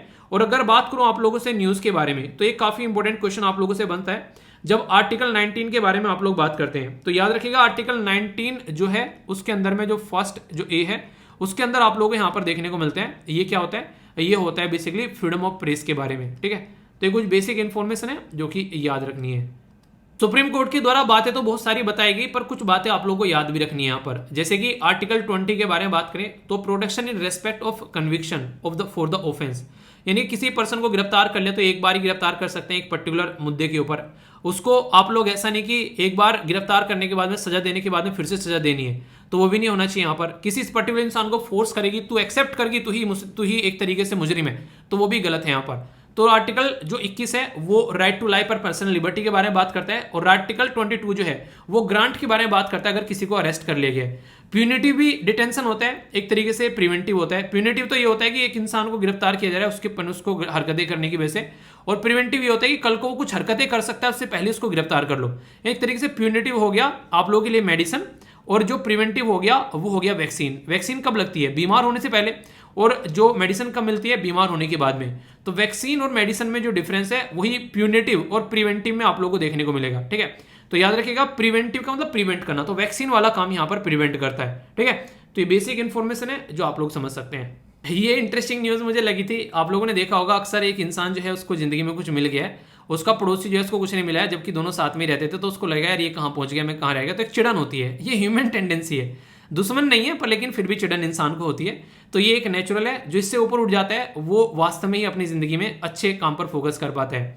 अभी बात की जा रही है खासी जो डोमिनेटेड एरिया है उनके द्वारा ये बोला गया कि हमारे ही जैसे कई सारे लोग हैं उनको तो कई सारे अधिकार आप लोगों ने दे रखे हैं। जैसे आप लोग जाओगे मेघालय के अंदर में तो आप लोगों को यहाँ पर गायरो, खासी और जैंतियाज आप लोगों को देखने को मिलेगा।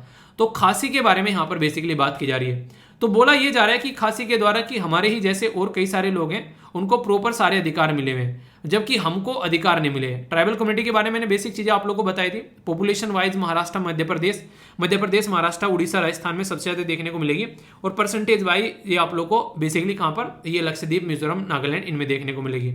आर्टिकल है 342, इसी के साथ में 164, 244, इसी के साथ में 275 जो कि यहाँ पर ट्राइबल कम्युनिटी के बारे में बात करते हैं। ये काफी इंपॉर्टेंट है। स्पेशल जो प्रोविजन है यहाँ पर, जैसे कि अगर बात करें तो आर्टिकल 371 ए से लेकर आप लोगों को यहाँ पर कई सारे आर्टिकल जे, एच, आई, के, एफ ये सारे देखने को मिलेंगे।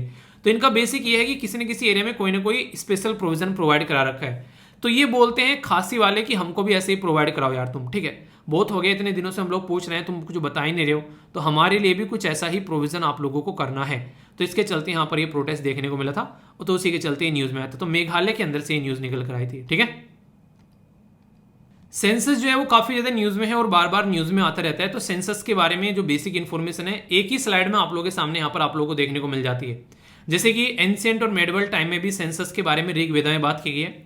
अर्थशास्त्र जो कौटिल्य यानी कि चाणक्य के द्वारा लिखा गया है, वहां भी पॉपुलेशन को काउंट करने के बारे में बात की जा रही है। आईने अकबरी जो कि यहाँ पर अकबर के टाइम पर आप लोगों को देखने को मिलती है, उसमें भी डेटा प्रिंटिंग के बारे में बात की जा रही है। एक तरीके डेटा पर्टेनिंग के बारे में बात की जा रही है ताकि डेटा यहाँ पर देखने को मिल सके कॉम्प्रिहेंसिव। मॉडर्न टाइम में अगर बात करें, फर्स्ट कंप्लीट सेंसस जो है वो 1830 में हेनरी वोल्टर के द्वारा ये ढाका में आप लोगों को देखने को मिला था। सेकंड कंडक्ट किया गया था 1836 में, यहाँ पर ये थे फोर्ट एसटी बेसिकली जोग, ठीक है। इसी के साथ में यहाँ पर नॉन सिंक्रोनस यानी कहीं हो रहा है कहीं नहीं हो रहा है 1872 में देखने को मिला था लॉर्ड मायो। सिंक्रोनस सेंसस जो था यहाँ था, ये थी 1881 में। तो WC जो यहाँ पर पॉल्टन थे, वो गए सेंसस कमिश्नर ऑफ इंडिया, और उस टाइम पर वायसराय थे लॉर्ड रिपन। तो मेन यहाँ से निकल कर आई चीजें। इसी के साथ में 2011 में 15वां सेंसस हुआ हमारे देश में, 1872 से अगर आप लोग काउंट करते हैं, और 7वां था आज़ादी के बाद में। 2021 में जो है यहाँ पर ये सेंसस 18 जो 18th जो कंडक्ट कराया है 18 शेड्यूल और इंग्लिश लैंग्वेज में मिलाकर, टोटल यहाँ पर थर्ड जेंडर को पहली बार इंक्लूड किया जा रहा है, यानी कि किन्नर समुदाय को। और इसी के साथ में एक इंट्रोड्यूस की जा रही है कोड डायरेक्टरी, यानी काफी ज्यादा इंप्रूवमेंट किया जा रहा है पुराने टाइम के कंपेयर में, और डिजिटल फॉर्म में मैक्सिमम सेंसस आप लोगों को देखने को मिलेगा। तो सेंसस के बारे में कुछ बेसिक इन्फॉर्मेशन अक्सर आप लोगों से एग्जाम में पूछी जाती है, तो वो यहाँ पर आप लोगों को एक स्लाइड में मिल गई, तो इसको आप लोग एंजॉय कर सकते हैं। ठीक है, आप लोगों को अक्सर जागरूक कराने के लिए गवर्नमेंट कई सारे इनिशिएटिव चलाती है, उसी में से एक इनिशिएटिव है यहाँ पर जागृति। जागृति एक तरीका मैस्कोट है, यहाँ पर आप लोगों को देखने को मिल रहा है, इनका नाम जागृति है और ये बोलते हैं जागो ग्राहक जागो, यानी कंज्यूमर अवेयरनेस फैलाने के लिए। तो कंज्यूमर अफेयर जो मिनिस्ट्री है उसका जो कंज्यूमर अफेयर डिपार्टमेंट है उसके द्वारा इसको लॉन्च किया गया, ताकि लोग जो है उनको जागरूक किया जा सके। और टैगलाइन क्या है यहाँ पर, जागो ग्राहक जागो। तो ये काफी इंपॉर्टेंट है, एक छोटा सा क्वेश्चन आप लोगों से एक तरीके से तुरंत बन सकता है। रोड सेफ्टी के बारे में जब हम लोग बात करते हैं तो इंडिया के अंदर काफी बड़ी प्रॉब्लम है। लोग जो है अपने आप को एक तरीके से ना यमराज का फूफा समझते हैं, बस कोई हेलमेट के बिना चल देता है, कोई सीट बेल्ट के बिना चल देता है। तो वर्ल्ड बैंक के द्वारा 250 मिलियन का लोन अप्रूव यहाँ पर किया गया था, उसी के बारे में यहाँ पर बात की जा रही है। कई सारे यहाँ पर रोड सेफ्टी को लेकर जो एक तरीके से कन्वेंशन भी है, जैसे ब्रासिला डिक्लेरेशन हो गया, United Nation road safety collaboration हो गया, Stockholm declaration, international road assessment programme हो गया, UN global road safety week हो गया। तो ये सारी चीजें वो है जिसके ऊपर काम किया था। नंबर ऑफ एक्सीडेंट है, अगर बात करें यहाँ पर, अगर आप लोग यहाँ पर देख सकते हैं, ये पुराने टाइम में अगर बात करें number of accident in lakh, तो यहाँ पर लगभग 3.5 के करीब भी आप लोगों को देखने को मिल रहे हैं। पर लेकिन ये घट गए, पर डेथ की संख्या बढ़ती जा रही है। आप लोग यहाँ पर देखें एक्सीडेंट घट रहे हैं, पर लेकिन डेथ लोगों की बढ़ रही है, यानी कि पहले 32 थी, फिर 34 हो गई, 37 हो गई। ये पर 100 एक्सीडेंट में इतने लोग जो हैं वो मर जाते हैं, यानी कि 100 लोगों का अगर एक्सीडेंट हुआ तो 37 लोगों की जान चली गई 2020 में, ये डेटा है। तो इसके ऊपर फोकस देने की बात की जा रही है और जल्दी से जल्दी इसको कम करने के ऊपर भी फोकस किया जा रहा है। तो ये बेसिक है, याद रखिएगा। बाकी वर्ल्ड बैंक के बारे में कुछ इन्फॉर्मेशन बता दी, ऑर्गेनाइजेशन अक्सर पूछी जाती है। तो 189 मेंबर है यहाँ पर, 2 रिपोर्ट याद रखिएगा, world capital index human capital index और वर्ल्ड डेवलपमेंट रिपोर्ट, इसी के द्वारा यहाँ पर ये प्रस्तुत की जाती है। वॉशिंगटन DC के अंदर आप लोगों को इसका हेडक्वार्टर नजर आएगा।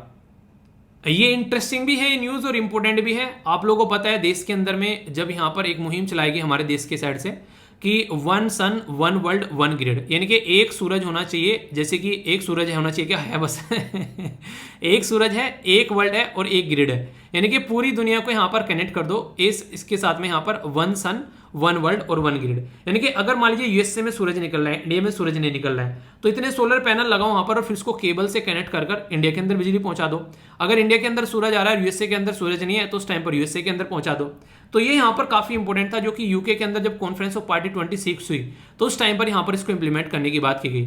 तो इसके चलते यहाँ पर अनलिमिटेड जो एनर्जी पोटेंशियल के बारे में बात की जा रही है, क्लाइमेट चेंज के बारे में बात की जा रही है, डीकार्बोनाइज के बारे में बात की जा रही है, स्टोर कैसे करना है, वो सारी बातें देखने को मिलेगा। और हम लोग क्यों डिस्कस करते हैं, इंटरनेशनल सोलर अलायंस जो कि इस मुद्दे पे काम करने वाली ऑर्गेनाइजेशन, वो हमारे ही देश के अंदर आप लोगों को देखने को मिलेगी। तो 1 सन 1 वर्ल्ड और 1 ग्रिड का जो सिस्टम है यहाँ पर, ये फेज मैनर में आप लोगों को देखने को मिलेगा। पहले मिडिल ईस्ट, साउथ एशिया और साउथ ईस्ट एशिया, फिर यहाँ पर अलग अलग रीजन में आप लोगों को देखने को मिलेगा, और फिर नेक्स्ट रीजन में। तो इस तरीके से यहाँ पर इसको इंप्लीमेंट करने की बात की जा रही है। तो प्राइम मिनिस्टर मोदी साहब के द्वारा बोला गया कि ये जो प्रोजेक्ट है ये एक तरीके से ट्रांसफॉर्मेशनल बेनिफिट ला सकता है एंटायर ह्यूमैनिटी, यानी कि दुनिया में बहुत ज्यादा फायदा देखने को मिलेगा। जहां पर चीजें सही से नहीं भी होती हैं वहां पर भी फायदा पहुंचाएंगे। ठीक है, तो बेसिक है। आगे बात करते हैं, यहाँ पर मिनिस्ट्री ऑफ सिविल एविएशन के द्वारा डीजी यात्रा एक प्रोजेक्ट लॉन्च किया गया। ठीक है, तो डीजी यात्रा जो है यहाँ पर एक तरीके से सिक्योरिटी चेक आप लोगों को देखने को मिलेगा आधार कार्ड और मोबाइल के बेस पर। उन्हें कहते हैं कि फेस रिकग्निशन टेक्नोलॉजी को यूज कर। तो मिनिस्ट्री ऑफ सिविल एविएशन जो है वो सपोर्ट प्रोवाइड करा रही है, सिक्योरिटी को आसान किया जाएगा ताकि दिक्कतें देखने को न मिले। तो ये काफी इंपॉर्टेंट प्रोजेक्ट है जिसके बारे में क्वेश्चन पूछे तो कंफ्यूजन नहीं होना चाहिए। हालांकि कई सारे लोग बोल रहे थे कि यहाँ पर प्राइवेसी का इशू देखने को मिलेगा, पता चला टेक्नोलॉजी काम नहीं कर रही है तो दिक्कतें देखने को मिल सकती हैं। वो सारी बातें गवर्नमेंट जो है मैनेज करेगी, पर लेकिन ये प्रोजेक्ट आप लोगों से क्वेश्चन पूछा जा सकता है। ठीक है, क्वेश्चन पूछ ले आप लोगों से गोल के बारे में कि गोल क्या है यहाँ पर, तो ये है going online as a leader. ठीक है, ज्वाइंट इनिशिएटिव है मिनिस्ट्री ऑफ ट्राइबल और इसी के साथ में मेटा यानी कि फेसबुक का मिलाकर, जिसके चलते यहाँ पर ट्राइबल कम्युनिटी जो यूथ है और जो वुमेन है उनको यहाँ पर बेसिकली एक तरीके से सपोर्ट प्रोवाइड कराया जाएगा डिजिटल टेक्नोलॉजी के थ्रू। 2022 में यहाँ पर ये सेकंड फेज आप लोगों को इसका देखने को मिला टेक्नोलॉजी के फील्ड में। तो ये फुल्ली जो एक तरीके से जो फंडेड प्रोग्राम है मेटा के द्वारा ट्राइबल कम्युनिटी को इंपावर करने के लिए। तो ऐसे क्वेश्चन भी आप लोगों से पूछे जा सकते हैं यहाँ पर, ठीक है। तो बेसिक बैकग्राउंड इन्फॉर्मेशन के साथ में हल्का सा आइडिया आप लोग रख सकते हैं। ये काफी इंपॉर्टेंट है, जिसके ऊपर पूरी मुहिम चल रही है देश के अंदर, विदेशों के अंदर भी यहाँ पर इसको लाया जा रहा है, राइट टू रिपेयर। आज की डेट में अगर हमारा कोई प्रोडक्ट जो है वो खराब हो जाता है तो हम लोग चाहते हैं कि यार इसको कोई रिपेयर करके दे दे। एप्पल क्या करता है, अगर उसके फोन खराब हो जाते हैं तो बोलता है कि फोन ले आओ और दूसरा नया लेकर जाओ। पर लेकिन अगर वारंटी में से खत्म हो जाए तो फिर क्या करे इंसान, तो फिर यहाँ पर वो जो है उसकी कहानी खराब हो जाती है। इतने पैसे यहाँ पर एप्पल मांग लेता है कई बार। तो ये बातें आप लोगों ने कई बार न्यूज में वायरल होते हुए भी देखी हैं। तो इंसान को हक मिलना चाहिए रिपेयर कराने का, क्योंकि पैसे लगाकर वो इंसान उसको खरीद कर लेकर आए। यूएसए के अंदर यहाँ पर अभी motor vehicle owner right to repair act लाया गया, 2012 का है। यहाँ पर हमारे देश के अंदर भी इसके ऊपर बात की जा रही है। क्यों? क्योंकि राइट टू रिपेयर अगर रहेगा, आप लोग देखो, मान लिया आप लोग मोबाइल लेकर आते हो, दो मोबाइल इंसान के पास में नॉर्मली आज के डेट में देखने को मिल जाते हैं, चार्जर सबके अलग अलग है। अगर ऐसा कोई चार्जर बने कि चाहे किसी भी कंपनी का मोबाइल आप लोग लेकर क्यों ना हो, यूनिवर्सल चार्जर अगर आप लोग लेकर आ जाए तो कैसा रहेगा? कंपनी इसके लिए तैयार ही नहीं है, ठीक है। तो इस तरीके से देख सकते हैं। तो जनता के फायदे के बारे में बात करने के लिए कई सारे मुद्दे हैं, पर लेकिन रियलिटी में उसको इंप्लीमेंट कैसे करना है वो भी देखना पड़ेगा। तो ये है बेसिकली यहाँ पर राइट टू रिपेयर कॉन्सेप्ट के बारे में, ठीक है। आप लोग क्या लगता है, आना चाहिए या फिर नहीं? एक मिशन है जिसका नाम है मिशन वात्सल्य। तो यहाँ पर मिशन वात्सल्य जो है, यहाँ पर एक न्यू तरीके की स्कीम आप लोगों को देखने को मिलेगी मिशन शक्ति और मिशन पोषण के तहत। तो हेल्दी और हैप्पी चाइल्डहुड फॉर एवरी, एक तरीके से जो चाइल्ड है यानी कि बच्चों के खुश रहने के ऊपर फोकस किया जा रहा है। तो चाइल्ड प्रोटेक्शन जो सर्विस और चाइल्ड वेलफेयर जो सर्विस है उसको लेकर यहाँ पर चला जा रहा है। तो इसके बारे में आप लोग याद रखते हैं ताकि यहाँ पर चीज़ों को इंप्रूव किया जा सके सही तरीके से, और एक तरीके से एनकरेज भी किया जा सके उन लोगों के भी जो कि यहाँ पर एक तरीके से यहाँ पर इसमें पार्टिसिपेट नहीं करते हैं। और खासकर आगे चलकर कोई ऐसे प्रोग्राम है जैसे कि प्राइवेट कम्युनिटी को पार्टिसिपेशन बढ़ाना है ताकि और ज़्यादा इन्वेस्टमेंट किया सके। तो बहुत सारे मुद्दे रहते हैं, तो एक तरीके से आप लोग अंडरस्टैंड कर सकते हैं। ये इंटरेस्टिंग न्यूज निकल कर आई थी, उड़ीसा के द्वारा टॉप किया गया नेशनल फूड सिक्योरिटी रैंकिंग में, यानी कि देश के अंदर में सबसे शानदार तरीके से फूड सिक्योरिटी स्कीम किसी ने इंप्लीमेंट करी तो वो थे नवीन पटनायक साहब, जो कि उड़ीसा के चीफ मिनिस्टर हैं। स्टेट रैंकिंग जो इंडेक्स है यहाँ पर नेशनल फूड सिक्योरिटी को लेकर, ये कौन लॉन्च करता है? अगर कोई क्वेश्चन पूछे आप लोगों से तो ministry of consumer affair, food and public distribution इसको लॉन्च करता है। तो यहाँ पर एक तरीके से यहाँ पर क्या क्या प्रोग्रेस है उसको इंप्लीमेंट करने में वो देखता है, कैसे कवरेज, टारगेट और कैसे प्रोविजन है इसके, कैसे डिलीवरी है और कैसे न्यूट्रिशन इनिशिएटिव लेकर आ रहे हैं। तो काफ़ी सिग्निफिकेंस है, कई सारे इफेक्टिव मेजर लिए जाते हैं, इसको ढंग से इंप्लीमेंट किया जाता है। हमारे देश में ये जो स्कीम लाई गई थी 2013 में लाई गई थी। बीजेपी लड़ती है इसके साथ में कांग्रेस के साथ में। यहाँ पर कांग्रेस बोलती है हम लोग एक्ट लेकर आए थे 2013 में थे हम, बीजेपी बोलती है हम लोगों ने इसको इंप्लीमेंट किया, जब से हम लोग आ रहे हैं। मतलब एक बोलता है हम कानून लेके आए, दूसरा बोलता है हमने इंप्लीमेंट किया। किसान बोलता है भाई साहब मैं खाना खेतों में उगा रहा हूँ, मेरे बारे में बातें कर लो यार, उसके बारे में कोई बात ही नहीं करता है। तो ये सिस्टम है। 67% पॉपुलेशन जो है वो इसके अंदर कवर की जाती है, 75% गाँव की और 50% शहरों की। 1 किलो 1 रुपये 2 रुपये और 3 रुपये के हिसाब से यहाँ पर आप लोगों को कई सारे जैसे कि अनाज हो गया, वीट हो गया, चावल हो गया, ये आप लोगों को मिलते हैं। और सेंसस जो है जिसके हिसाब से लोगों को कवर किया जा रहा है वो है 2011 का सेंसस। तो बेसिक इन्फॉर्मेशन है, ठीक है। बाकी यहाँ पर अगर बात करें परफॉर्मेंस कैसी है स्टेज के हिसाब से, देख सकते हैं यहाँ पर फूड सिक्योरिटी रैंकिंग के हिसाब से। तो यहाँ पर ये स्लाइड भी आप लोगों के सामने है, तो आप लोग इसको मैच कर लेना। ये एक ऐसी स्कीम है जो कि काफी इंपॉर्टेंट और बहुत ज्यादा न्यूज में रही और कई सारा क्रिटिसिज्म भी देखने को मिला। इस स्कीम का नाम है बेटी बचाओ बेटी पढ़ाओ। ये एक ऐसी स्कीम है जिसमें सबसे ज्यादा खर्चा जो है एडवर्टीजमेंट के ऊपर किया गया। पर्टिकुलर स्कीम के अंदर जो खर्चा होना था वो हुआ ही नहीं, तो इसके चलते न्यूज में आ गई। जीरो बजटिंग एडवर्टीजमेंट के बारे में बात करें तो फोकस दिया जा रहा है क्योंकि 80% फंड जो है वो एडवर्टीजमेंट में गया, ठीक है। अगर बात करें यहाँ पर जो स्ट्रेंथन करने की बात की जा रही है तो वन स्टॉप सेंटर बनाए जा रहे हैं। ये स्कीम जो है हरियाणा से लॉन्च की गई थी 2015 में प्राइम मिनिस्टर मोदी साहब के द्वारा। और इसमें ये एक ऐसी स्कीम है यार, अकेला इंसान काम ही नहीं कर सकता इसमें। जैसे कि बात करूँ यहाँ पर प्रधानमंत्री साहब के द्वारा लॉन्च की गई तो ministry of women and child development आती है क्योंकि बेटी के बारे में बात करनी है। हेल्थ मिनिस्ट्री आती है क्योंकि उनकी हेल्थ के बारे में बात करनी है। मिनिस्ट्री ऑफ रिसोर्स जो है ह्यूमन रिसोर्स डेवलपमेंट, जिसको आज के टाइम मिनिस्ट्री ऑफ एजुकेशन बोलते हैं। Ministry of human resource development को अभी रिसेंटली मिनिस्ट्री ऑफ एजुकेशन नाम दिया गया। पहले मैं भी सोचता था, मैंने कहा क्या नाम रख रखा है यार।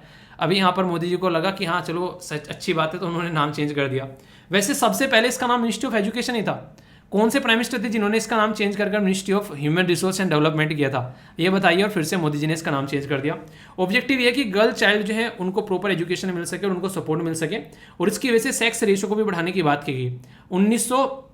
2014 से 15 तक यहाँ पर 918 था, अभी यहाँ पर 934 हो गया, ये बात की जा रही है, ठीक है। तो कई सारे जो यहाँ पर बात करें एक तरीके से जो एक नहीं हेल्थ के बारे में बात करें तो अगर बात करते हैं यहाँ पर एक तरीके से एंटीनेटल जो केयर होती है उसमें 61 से लेकर 71 हो गया। इंस्टीट्यूशनल डिलीवरी जो है 87 से 94 हो गया। ग्रोस इनरोलमेंट रेशियो एजुकेशन के अंदर ये 81 हो गया। टॉयलेट गर्ल्स के लिए 95। अब ये जाकर ग्राउंड लेवल पर चेक करना तो पता चलेगा फिर क्या क्या चीज़ें सही है, पर लेकिन कई सारी चीज़ों में इंप्रूवमेंट हुआ है, ये अच्छी बात है। ठीक है, एक पर्टिकुलर मिशन है हमारे देश में जिसको बोलते हैं मिशन शक्ति। तो ये किसका है? ये है ministry of women and child development का, जो कि आप लोगों को पता होना चाहिए। तो ministry of women and child development जो है उसके द्वारा इशू किया था डिटेल जो गाइडलाइन है मिशन शक्ति के बारे में, लॉन्च किया गया था 15th फाइनेंस कमीशन के ड्यूरेशन में 21 से 22 से 25 से 26। ऑब्जेक्टिव ये है कि किस तरीके से हम लोग वुमेन को सिक्योर कर सकते हैं। कई सारी स्कीम है यहाँ पर इसके अंदर में अगर बात करें, एक है यहाँ पर संबल, इसी के साथ में सामर्थ्य, ये कई सारी स्कीम है यहाँ पर जो कि इस फील्ड में काम करती है। पर लेकिन ये आप लोग याद रखिएगा मिशन शक्ति, ठीक है, तो इसको लेकर आप लोग कंफ्यूजन नहीं होना चाहिए, कुछ बेसिक इन्फॉर्मेशन है। वैसे मिशन शक्ति आप लोग याद रखते हैं, मिशन शक्ति प्रोजेक्ट यहाँ पर उड़ीसा गवर्नमेंट का भी है, 2021 में लॉन्च किया गया वुमेन को एम्पावर करने के लिए। और मिशन शक्ति वो भी है जो डीआरडीओ और इसरो के साथ में मिलकर लॉन्च किया गया था, जिसमें मिसाइल लॉन्च की गई थी कि एक सैटेलाइट को मार गिराने के लिए, तो एंटी सैटेलाइट मिसाइल। तो एक तरीके से समझ सकते हैं ताकि कल को कोई हमारे सैटेलाइट पर वार करे तो हम भी उसके सैटेलाइट पर वार कर उसका सैटेलाइट गिराएं। तो ऐसी मिसाइल भी यहाँ पर देखने को मिली थी, जिसकी वजह से काफ़ी ज़्यादा न्यूज़ में था। तो मिशन शक्ति के बारे में कन्फ्यूजन नहीं रखना है, ठीक है। प्रधानमंत्री फसल बीमा योजना कई बार न्यूज़ में रहती है, फिर से यहाँ पर न्यूज़ में आई क्योंकि आंध्र प्रदेश जो है छोड़कर भाग गया था इस स्कीम को, फिर से यहाँ पर इसका ज्वाइन कर रहा है।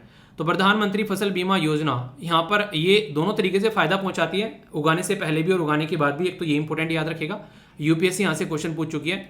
फार्मर जो है उनके बारे में अगर बात करें तो एक तरीके से पे करते हैं मैक्सिमम 2%, ये आप लोगों को देखने को मिलेगा। फार्मर पे मैक्सिमम 2% जो खरीफ क्रॉप के लिए, 1.5% रबी क्रॉप के लिए, ऑयल सीड के लिए 5% आप लोगों को देखने को मिलेगा, ठीक है। तो सेंट्रल स्टेट जो है यहाँ पर अगर बात करें नॉर्थ ईस्ट में तो 90% सेंटर देता है, 10% नॉर्थ ईस्ट वाले, और बाकी में 50-50 शेयर इनका रहता है। तो ये काफ़ी एक इंपॉर्टेंट है जो कि आप लोग याद रख सकते हैं, ठीक है।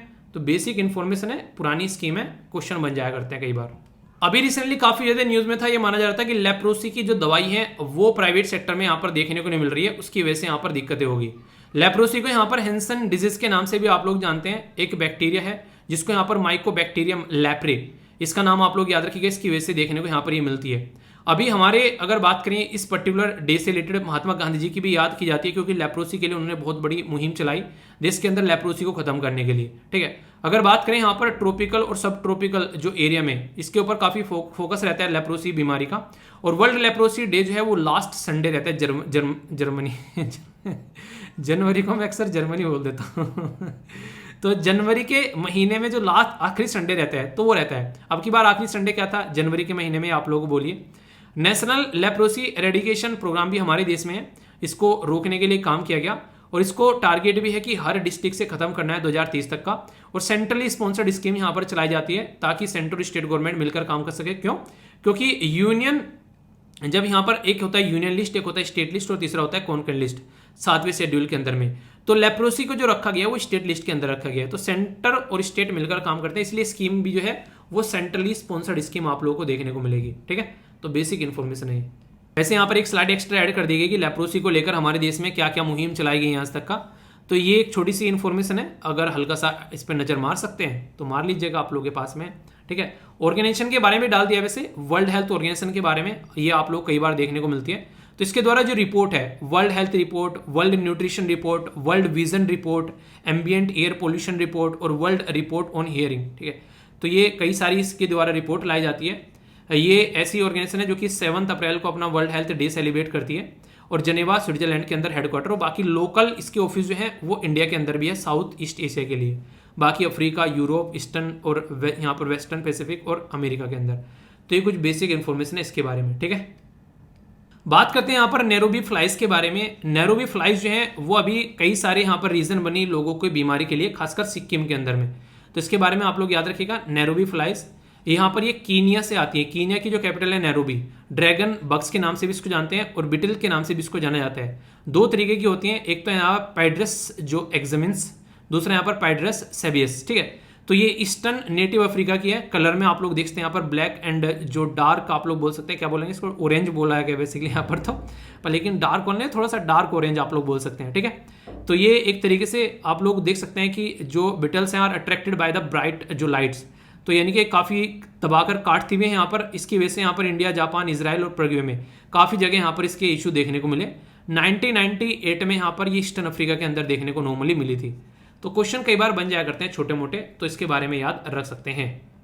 इंडिया और वियतनाम कोऑपरेशन के ऊपर अभी यूपीएससी के द्वारा क्वेश्चन भी पूछा गया और यहाँ पर ये न्यूज़ भी आया, क्योंकि इंडिया वियतनाम डिफेंस पार्टनरशिप को 2030 में अगर बात करें यहाँ पर और अच्छे लेवल पर ले जाने की बात की जा रही है। ठीक है, डिफेंस कोऑपरेशन में कई सारे इंप्रूवमेंट है, कल्चर से रिलेटेड है, कॉन्टेम्प्रेरी इकोनॉमी, तो कई सारे यहाँ पर हमारी कंट्री के साथ में जो म्यांमार के रिलेशन है, सॉरी यहाँ पर वियतनाम के रिलेशन है। और एक एक्सरसाइज जिसका नाम है पास एक्सरसाइज, जो कि इंडियन नेवी और म्यांमार की नेवी के साथ में आप लोगों को देखने को मिलती है।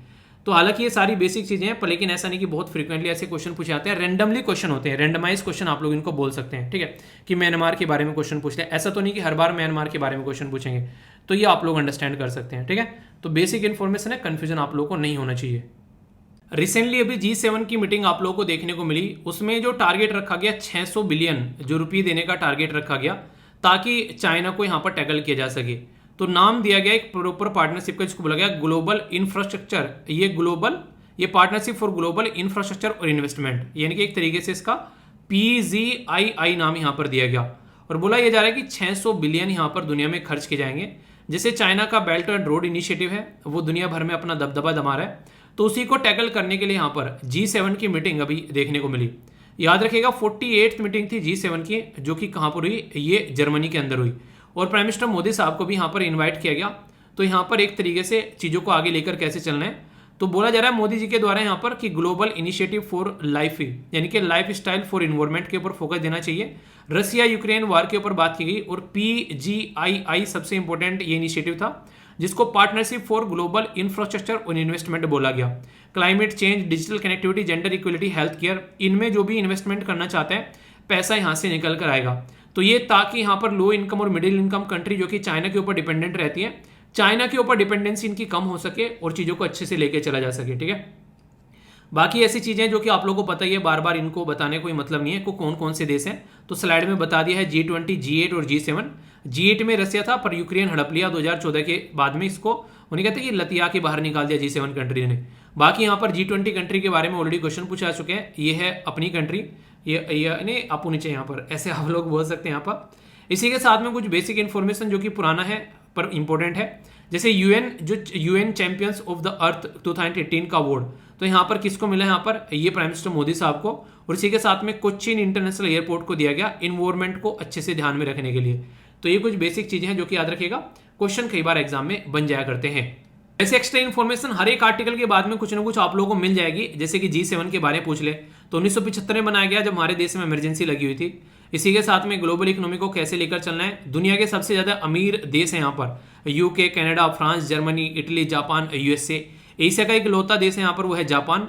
G20 में सारे आप लोगों को देखने को मिलेंगे G7 सब्जियों में, और कोई ऐसा फिक्स इसका हेडक्वार्टर नहीं है। G7 की 58% ग्लोबल नेट वर्थ है, जबकि अगर बात करें टोटल मिलाकर यहाँ पर पॉपुलेशन आप लोगों को ग्लोबल की काफ़ी कम देखने को मिलेगी। ठीक है, पर लेकिन पैसा इतना है कि दुनिया के बेइंतहा अमीर देश है। ठीक है, ऐसा आप लोग यहाँ पर इनको बोल सकते हैं। G20 बहुत बार अभी रिसेंटली आप लोगों को न्यूज़ में देखने वाला है। यहाँ पर खासकर बात करें तो G20 की जो मीटिंग है वो इंडोनेशिया में देखने को मिल रही है, और नेक्स्ट जो मीटिंग है वो इंडिया के अंदर आप लोगों को देखने को मिलेगी। तो यहाँ पर अभी कई सारे मुद्दे हैं, जैसे इंडिया चाइना रिलेशनशिप के ऊपर अगर बात करते हैं। ठीक है, इसी के साथ में जो बॉर्डर डिस्प्यूट है यहाँ पर किसके LAC के ऊपर क्या दिक्कत चल रही है, तो G20 जो है उसको लेकर अभी ये बोला गया कि जब हमारे देश में G20 की मीटिंग हुए तो हम लोग इसको कहाँ कंडक्ट कराएंगे, तो वो भी एक कंट्रोवर्सी का रीजन यहाँ पर बना हुआ था। ठीक है, बेसिक मैंने G20 के बारे में आप लोग को बताया, यहाँ पर कौन कौन सी कंट्री आती हैं, ये सारी बातें आप लोग याद रखिएगा। जो विडिडो जो प्रेसिडेंट है इंडोनेशिया के, चेयरमैन, नेक्स्ट चेयरमैन इंडिया, इस तरीके से आप लोग समझ सकते हैं। इससे पहले चेयरमैन कौन था, वो था इटली। तो ये कई बार क्वेश्चन पूछे जाते हैं, यहाँ पर कई बार आप लोगों से ऐसे क्वेश्चन पूछे जाते हैं। ठीक है, बाकी यहाँ पर कौन कौन सी मीटिंग कहाँ पर हो रही है, तो ये मैंने आप लोगों के लिए यहाँ पर एक स्लाइड प्रोवाइड करा दी है, जिसमें इटली में 21 में हुई, 22 में यहाँ पर इंडोनेशिया, 23 में यहाँ पर इंडिया, 24 में ब्राजील और 25 में ये होगी साउथ अफ्रीका। ठीक है, तो ये बेसिक इन्फॉर्मेशन है G20 के बारे में। प्राइवेट मेंबर बिल बहुत ज्यादा न्यूज में था। यहाँ पर MP जो है RJD के मनोज कुमार झा, उनके द्वारा लाया गया, और काफी इंपॉर्टेंट टॉपिक है यहाँ पर। अगर इसके बारे में आप लोग बात करते हैं, बात की जा रही है राइट टू हेल्थ के बारे में, यानी कि हेल्थ जो है वो काफी इंपॉर्टेंट एक सब्जेक्ट है, उसमें लोगों को अधिकार मिलना चाहिए उनकी हेल्थ को कैसे लेकर आगे बढ़ना है। ठीक है, तो राइट टू हेल्थ के बारे में आप लोग याद रखिएगा। तो राइट टू जो यहाँ पर एक तरीके से right to control one health and one body, तो इसके ऊपर यहाँ पर काम करने की बात की जाती है। इसी के साथ में यहाँ पर जैसे कि आर्टिकल 25 है यूनिवर्सल जो declaration of human right UN का है, यहाँ पर फंडामेंटल राइट है 21 हमारे देश में हेल्थ के बारे में बात करते हैं। Directive principle of state policy में कई सारे आर्टिकल है जो कि हेल्थ के बारे में बात करते हैं, ठीक है। इसी के साथ में पश्चिम बंगाल खितियार मजदूर, ये आप लोग याद रखिएगा, जो एक तरीके समिति केस है, ये प्राइमरी ड्यूटी बोलते हैं गवर्नमेंट की हेल्थ का ध्यान रखना, ठीक है। इसी के साथ में यहाँ पर बात की जा रही है परमानंद जो Katiyar versus union of India का, तो प्राइमरी जो डॉक्टर जो एक तरीके से एक तरीके से प्राइमरी ड्यूटी है डॉक्टर की भी कि हेल्थ के ऊपर ध्यान दिया जाए। अगर दुनिया में डॉक्टर का रेशियो देखोगे तो एक तरीके से 1:100 यानी कि 1000 जो लोगों पर एक डॉक्टर आता है, पर इंडिया में 1500 लोगों पर एक डॉक्टर आता है, जो कि गलत है। हेल्थ को बोला जा रहा है कि हम लोग को लाना चाहिए किसके अंदर में, हम लोग को कॉन्करेंट लिस्ट में लाना चाहिए, पर लेकिन अब तक ऐसा कुछ देखने को मिल नहीं रहा है। सबसे अगर बात करें शॉर्टेज डॉक्टर की, तो तमिलनाडु में काफ़ी कम है, फिर दिल्ली में अगर बात करें, फिर यहाँ पर कर्नाटक में, फिर केरला, फिर गोवा और फिर पंजाब। ज़्यादा डॉक्टर की कमी कहाँ पर है? यहाँ पर झारखंड, हरियाणा, छत्तीसगढ़, उत्तर प्रदेश, बिहार और हिमाचल प्रदेश, क्योंकि पॉपुलेशन भी ज़्यादा होगी तो ये दिक्कतें देखने को मिलती है। ये कुछ बेसिक चीज़ें हैं जो कि आप लोग यहाँ पर समझ सकते हैं। तो क्वेश्चन बन जाए तो कन्फ्यूजन नहीं होना चाहिए। कई सारे ऐसे टॉपिक होते हैं जहाँ से डायरेक्ट क्वेश्चन आप लोग के एग्जाम में बनते हैं। ये काफी इंपॉर्टेंट न्यूज है और इसके ऊपर तो आप लोग स्टार लगा सकते हैं। 87 billion India top remittance recipient, UN की 2021 की जो रिपोर्ट है उसके बारे में अगर आप लोग बात करते हैं, यानी कि 87 बिलियन आप लोगों यहाँ पर टॉप रेमिटेंस जो है वो हमारे देश में यहाँ पर निकल कर आया। रेमिटेंस के मामले में अगर बात करें यहाँ पर, तो यहाँ पर सबसे टॉप पर जो है इंडिया, ठीक है। अगर बात करें चाइना, मैक्सिको, इनसे काफी आगे आप लोग यहाँ पर देख सकते हैं इंडिया को। सबसे पहले बात करें 83 मिलियन है हमारे पास में। बाकी यहाँ पर अगर बात करें चाइना के पास में 53 आप लोगों को देखने को मिल रहे हैं, मैक्सिको, फिलीपीन, इजिप्ट। अगर बात करें यहाँ पर जो जीडीपी में टॉप है, जिसकी अपनी जीडीपी का रेमिटेंस मिलता है, तो टोंगो, लेबनान, इसी के साथ में किर्गिस्तान, तजाकिस्तान और होंडुरस। ग्लोबली अगर बात करें 1 in 8 जो लोग हैं आज के डेट में, यानी कि हर अगर बात करें 8 में से एक जो इंसान के बारे में बात करें वो दुनिया में बाहर रह रहा है। 1919 से लेकर 2000 तक का टोटल नंबर ऑफ इंक्रीज जो है 153 मिलियन से 281 मिलियन लोग ऐसे हैं जो बाहर रहते हैं। 48% जो इंटरनेशनल माइग्रेंट वुमेन और चिल्ड्रन आप लोगों को देखने को मिलती है। एज पर 2020 जो यूरोप और नॉर्थ अमेरिका जो होस्ट है वो लार्जेस्ट नंबर ऑफ है इंटरनेशनल माइग्रेंट्स के, यानी कि वहां पर जाकर लोग रहना पसंद करते हैं। तो world report on health end of refugee and migrants, तो ये किसके द्वारा पब्लिश की गई? यहाँ पर WHO के द्वारा। तो ये कुछ बेसिक चीजें हैं जो कि आप लोग समझ सकते हैं। बाकी यहाँ पर रेमिटेंस जो है इनफ्लो इंडिया जो है फिस्कल ईयर में अगर आप लोग बात करें तो यहाँ पर आप लोगों को देखने को मिलेगा 2011 से लेके 2021 तक का डेटा आप लोगों के सामने यहाँ पर, तो कंफ्यूजन नहीं होना चाहिए। इनोवेशन के मामले में कोई पूछे कि टॉप पर कौन है यहाँ पर, तो नीति आयोग के द्वारा यहाँ पर इंडिया इनोवेशन इंडेक्स प्रस्तुत किया जाता है। तो पहला क्वेश्चन तो ये बनता है कि III यानी कि इंडिया इनोवेशन इंडेक्स, यानी कि I3 बोल सकते हैं या फिर I³ आप लोग बोल सकते हैं। तो 2021 जो है ये जो लॉन्च किया गया, इसमें सबसे ज्यादा जो इनोवेशन के बारे में बात करते हैं, तो सबसे ज्यादा इनोवेशन के मामले में सबसे टॉप पर कौन है यहाँ पर, तो इसके बारे में याद रखिएगा हमारे कंट्री के अंदर में तो कर्नाटका, मणिपुर और फिर चंडीगढ़। तो यहाँ पर प्रिपेयर किया जाता है नीति आयोग के द्वारा, ये बेसिकली फोकस करते हैं यहाँ पर। इसी के साथ में इंक्रीज है यहाँ पर 30, एक तरीके से पहले अगर बात करें इंडिकेटर जो है वो 36 थे, अब 66 इंडिकेटर यहाँ पर काउंट किए जा रहे हैं जिसके बेस पर इनोवेशन निकाला जा रहा है, ठीक है। तो कई सारे पिलर भी हैं यहाँ पर, सब पिलर हैं, यानी कि मौका ये देखा जा रहा है कैसे कैसे आगे बढ़ रहे हैं, ठीक है। तो इसके बारे में याद रखिएगा। हाईलाइट जो है यहाँ पर इनोवेशन इंडेक्स के बारे में, तो ये 3 कैटेगरी में आप लोगों को देखने को मिलते हैं, मेजर स्टेट, यूनियन टेरिटरी, हिली और नॉर्थ ईस्ट एरिया के बारे में, ठीक है। मेजर स्टेट में कर्नाटक टॉप पर है, नॉर्थ ईस्ट और हिली में मणिपुर, यूनियन टेरिटरी में चंडीगढ़ और दिल्ली टॉप पर देखने को मिलेंगे, ठीक है। तो आप लोगों का राज्य कौन सा आता है और आप लोगों के राज्य की या फिर कौन से आप लोग यूनियन टेरिटरी से आते हैं, तो रैंक क्या है वो नीचे कमेंट बॉक्स में आप लोग लिखिए, तो इससे पता चलेगा कि आप लोग कहां पर स्टैंड कर रहे हैं इनोवेशन के मामले में। ये 7 state among the top achiever ease of doing business जो रैंकिंग है उसके अंदर में। तो यहाँ पर अगर बात करें तो किस किस फील्ड में बात की जा रही है, construction, labour permit, environment, access information, ये सब के मामले में। तो कौन कौन से राज्य है, टॉप अचीवर कौन है यहाँ पर, इसके बारे में आप लोगों को देखने को मिलेंगे, ठीक है। तो इसके बारे में इन्फॉर्मेशन है सारी यहाँ पर अगर देखते हैं। एमर्जिंग और जो बिजनेस इकोसिस्टम, एस्पायर कौन है यहाँ पर, तो ये सारी स्लाइड मैंने डाल दी है, हल्का हल्का सा देख लेना, ठीक है। कई बार क्वेश्चन आप लोगों से बन जाया करते हैं, तो इसलिए कई सारी इन्फॉर्मेशन तो ऐसी है जो मैं एक्स्ट्रा डाल देता हूँ स्लाइड के अंदर में, कल को अगर आप लोग लेकर बैठो तो आप लोग कंफ्यूजन न रहे, ठीक है। स्टार्टअप रैंकिंग के बारे में यहाँ पर बात की जा रही है। स्टेट 2021 अनाउंस की गई, तो महाराष्ट्र के द्वारा टॉप परफॉर्मर देखने को मिला यहाँ पर। अगर बात करें तो मिनिस्ट्री ऑफ कॉमर्स और इसी के साथ में जो इंडस्ट्री है उसके द्वारा 3rd एडिशन यहाँ पर निकाला गया, ranking of the state on the support to the startup ecosystem, यानी कि देश के अंदर अगर बिजनेस करना है तो सबसे अच्छी सपोर्ट मिलती है, तो उसके बारे में यहाँ पर बात की जा रही है। तो महाराष्ट्र काफी अच्छे लेवल पर आप लोगों को देखने को मिला। इससे क्या होगा कि लोग जो हैं वो जॉब सीकर नहीं जॉब गिवर बनेंगे, यानी कि जॉब लेने वाले नहीं जॉब देने वाले लगेंगे। तो क्या क्या माहौल प्रोवाइड करा रहे हैं आप लोग, कैसी इंस्टीट्यूशनल सपोर्ट है, कैसे आप लोग टैक्स स्ट्रक्चर लेकर चल रहे हैं। तो इसमें यहाँ पर बेस्ट परफॉर्मर में तो आप लोगों को यहाँ पर देखने को मिलेगा गुजरात और कर्नाटका, टॉप परफॉर्मर में केरला, महाराष्ट्र, उड़ीसा और तेलंगाना। लीडर्स में देखने को मिलेंगे यहाँ पर आसाम, पंजाब, तमिलनाडु, उत्तराखंड, उत्तर प्रदेश। एस्पायरिंग में है यहाँ पर छत्तीसगढ़, दिल्ली, मध्य प्रदेश, राजस्थान, और इमर्जिंग में है आंध्र प्रदेश और बिहार। तो ये यानी कि बिजनेस करना सबसे ज्यादा आसान कहाँ पर है, गुजरात और कर्नाटक के अंदर में। बेस्ट परफॉर्मर यहाँ पर ये है और लीडर्स यहाँ पर ये हैं। तो ये बेसिक इन्फॉर्मेशन है, अगर आप लोग इन एरिया से आते हैं तो आसानी से बिजनेस कर सकते हैं, कहने का मतलब यहाँ पर ये है। ठीक है, बाकी स्टार्टअप रिलेटेड कई सारे इनिशिएटिव हैं गवर्नमेंट के, one network for digital commerce. ठीक है, तो मतलब एक तरीके से कई सारी स्कीम्स हैं, इनका नाम हल्का सा आइडिया रख सकते हैं, इसलिए स्लाइड यहाँ पर ऐड कर दी। ठीक है, बैंकिंग सिस्टम अगर बात करें ग्लोबल, हमारी कंट्री में जो डेटा के बारे में, फाइनेंशियल इंक्लूजन या फिर डिजिटल पेमेंट, इन सब चीज़ों के बारे में हमारे देश में 130 मिलियन लोग जो हैं वो आज के डेट में देखने को मिलते हैं, जबकि चाइना के अंदर में 230 मिलियन है, यानी कि 100 मिलियन ज़्यादा हैं चाइना के अंदर में हमारे देश से। तो इससे समझ सकते हैं कि हमारी कंट्री अभी बैंकिंग सिस्टम में काफ़ी पुअर है, ऐसा नहीं कि बहुत अच्छा बैंकिंग सिस्टम हो चुका है, जबकि हमारी कंट्री में कई सारे प्रोग्राम भी चलाए गए बैंकिंग सिस्टम को इम्प्रूव करने के लिए। तो फिर भी यहाँ पर 64% जो एक तरीके से अनबैंक्ड एडल्ट आप लोगों को देखने को मिलेंगे प्राइमरी एजुकेशन में, 36% अनबैंक एडल्ट आप लोगों को देखने को मिलेंगे फाइनेंशियल सर्विस में। तो यानी कि एक तरीके से अलग अलग एरिया बताए गए कि बैंकिंग सिस्टम जो है वो अभी हमारे देश में इतना देखने को नहीं मिलता है लोगों के पास में। तो ये काफ़ी बड़ा इशू है, खासकर अगर महिलाओं के बारे में बात करें तो आप लोग लड़कियों को अगर देखोगे तो घरों में लड़के का अकाउंट होता है, पापा का अकाउंट होता है, मम्मी का अकाउंट आप लोगों को कम देखने को मिलता है। ठीक है, गांव में खासकर अगर बात करें कि ठीक है पापा का अकाउंट है, काम चल जाएगा उसी से, ज्वाइंट अकाउंट या नॉर्मली आप लोगों को देखने को मिल जाते हैं। तो कई सारे ऐसे इश्यूज हैं जिसकी वजह से हम अभी पीछे हैं, तो इसके ऊपर काम करना जरूरी है। आगे आने वाले टाइम में फाइनेंशियल इंक्लूजन जितना अच्छा रहेगा उतना ही अपनी खुद की सेविंग रहे अगर लड़कियों के पास में, तो कल को डिपेंडेंसी भी थोड़ी सी कम रहती है, उससे भी आप लोग यहाँ पर इसको इफेक्टिव बोल सकते हैं। ठीक है, आप लोगों ने नोबेल प्राइज के बारे में तो सुना होगा, पर लेकिन मैथमेटिक्स का नोबेल प्राइज क्या आप लोगों को जानते हैं कौन है? तो यहाँ पर मैथमेटिक्स का नोबेल प्राइज है फील्ड मेडल। तो यूक्रेन की जो मैथमेटिशियन है उनको यहाँ पर अभी ये फील्ड मेडल दिया गया। ठीक है, तो नाम याद रख लीजिएगा आप लोग इनका, तो मायरेना इसका नाम है अगर बात करें, तो यहाँ पर इनको ये अवार्ड दिया गया। तो एवरी 4 ईयर यहाँ पर ये है जो कि अवार्ड दिया जाता है। अभी यहाँ पर इनको अवार्ड दिया गया, आउटस्टैंडिंग परफॉर्मेंस रही इनकी, खासकर अगर बात करें मैथमेटिक्स के फील्ड में। तो यहाँ पर 40K गोल्ड कैश, इसी के साथ में कुछ यहाँ पर एक तरीके से पैसे भी दिए जाते हैं, पर लेकिन वो तो आप लोगों से नहीं पूछेगा। हमारी कंट्री में क्या किसी को मिला है? 2014 में, याद रखिएगा, ये मंजुल भार्गव को मिला था। 2018 में अक्षय जो वेंकटेश है इनको मिला था, यानी कि हमारे ओरिजिन के लोगों को भी मिल सका है। कुछ ऐसा आप लोगों को यहाँ पर ये मेडल देखने को मिलेगा।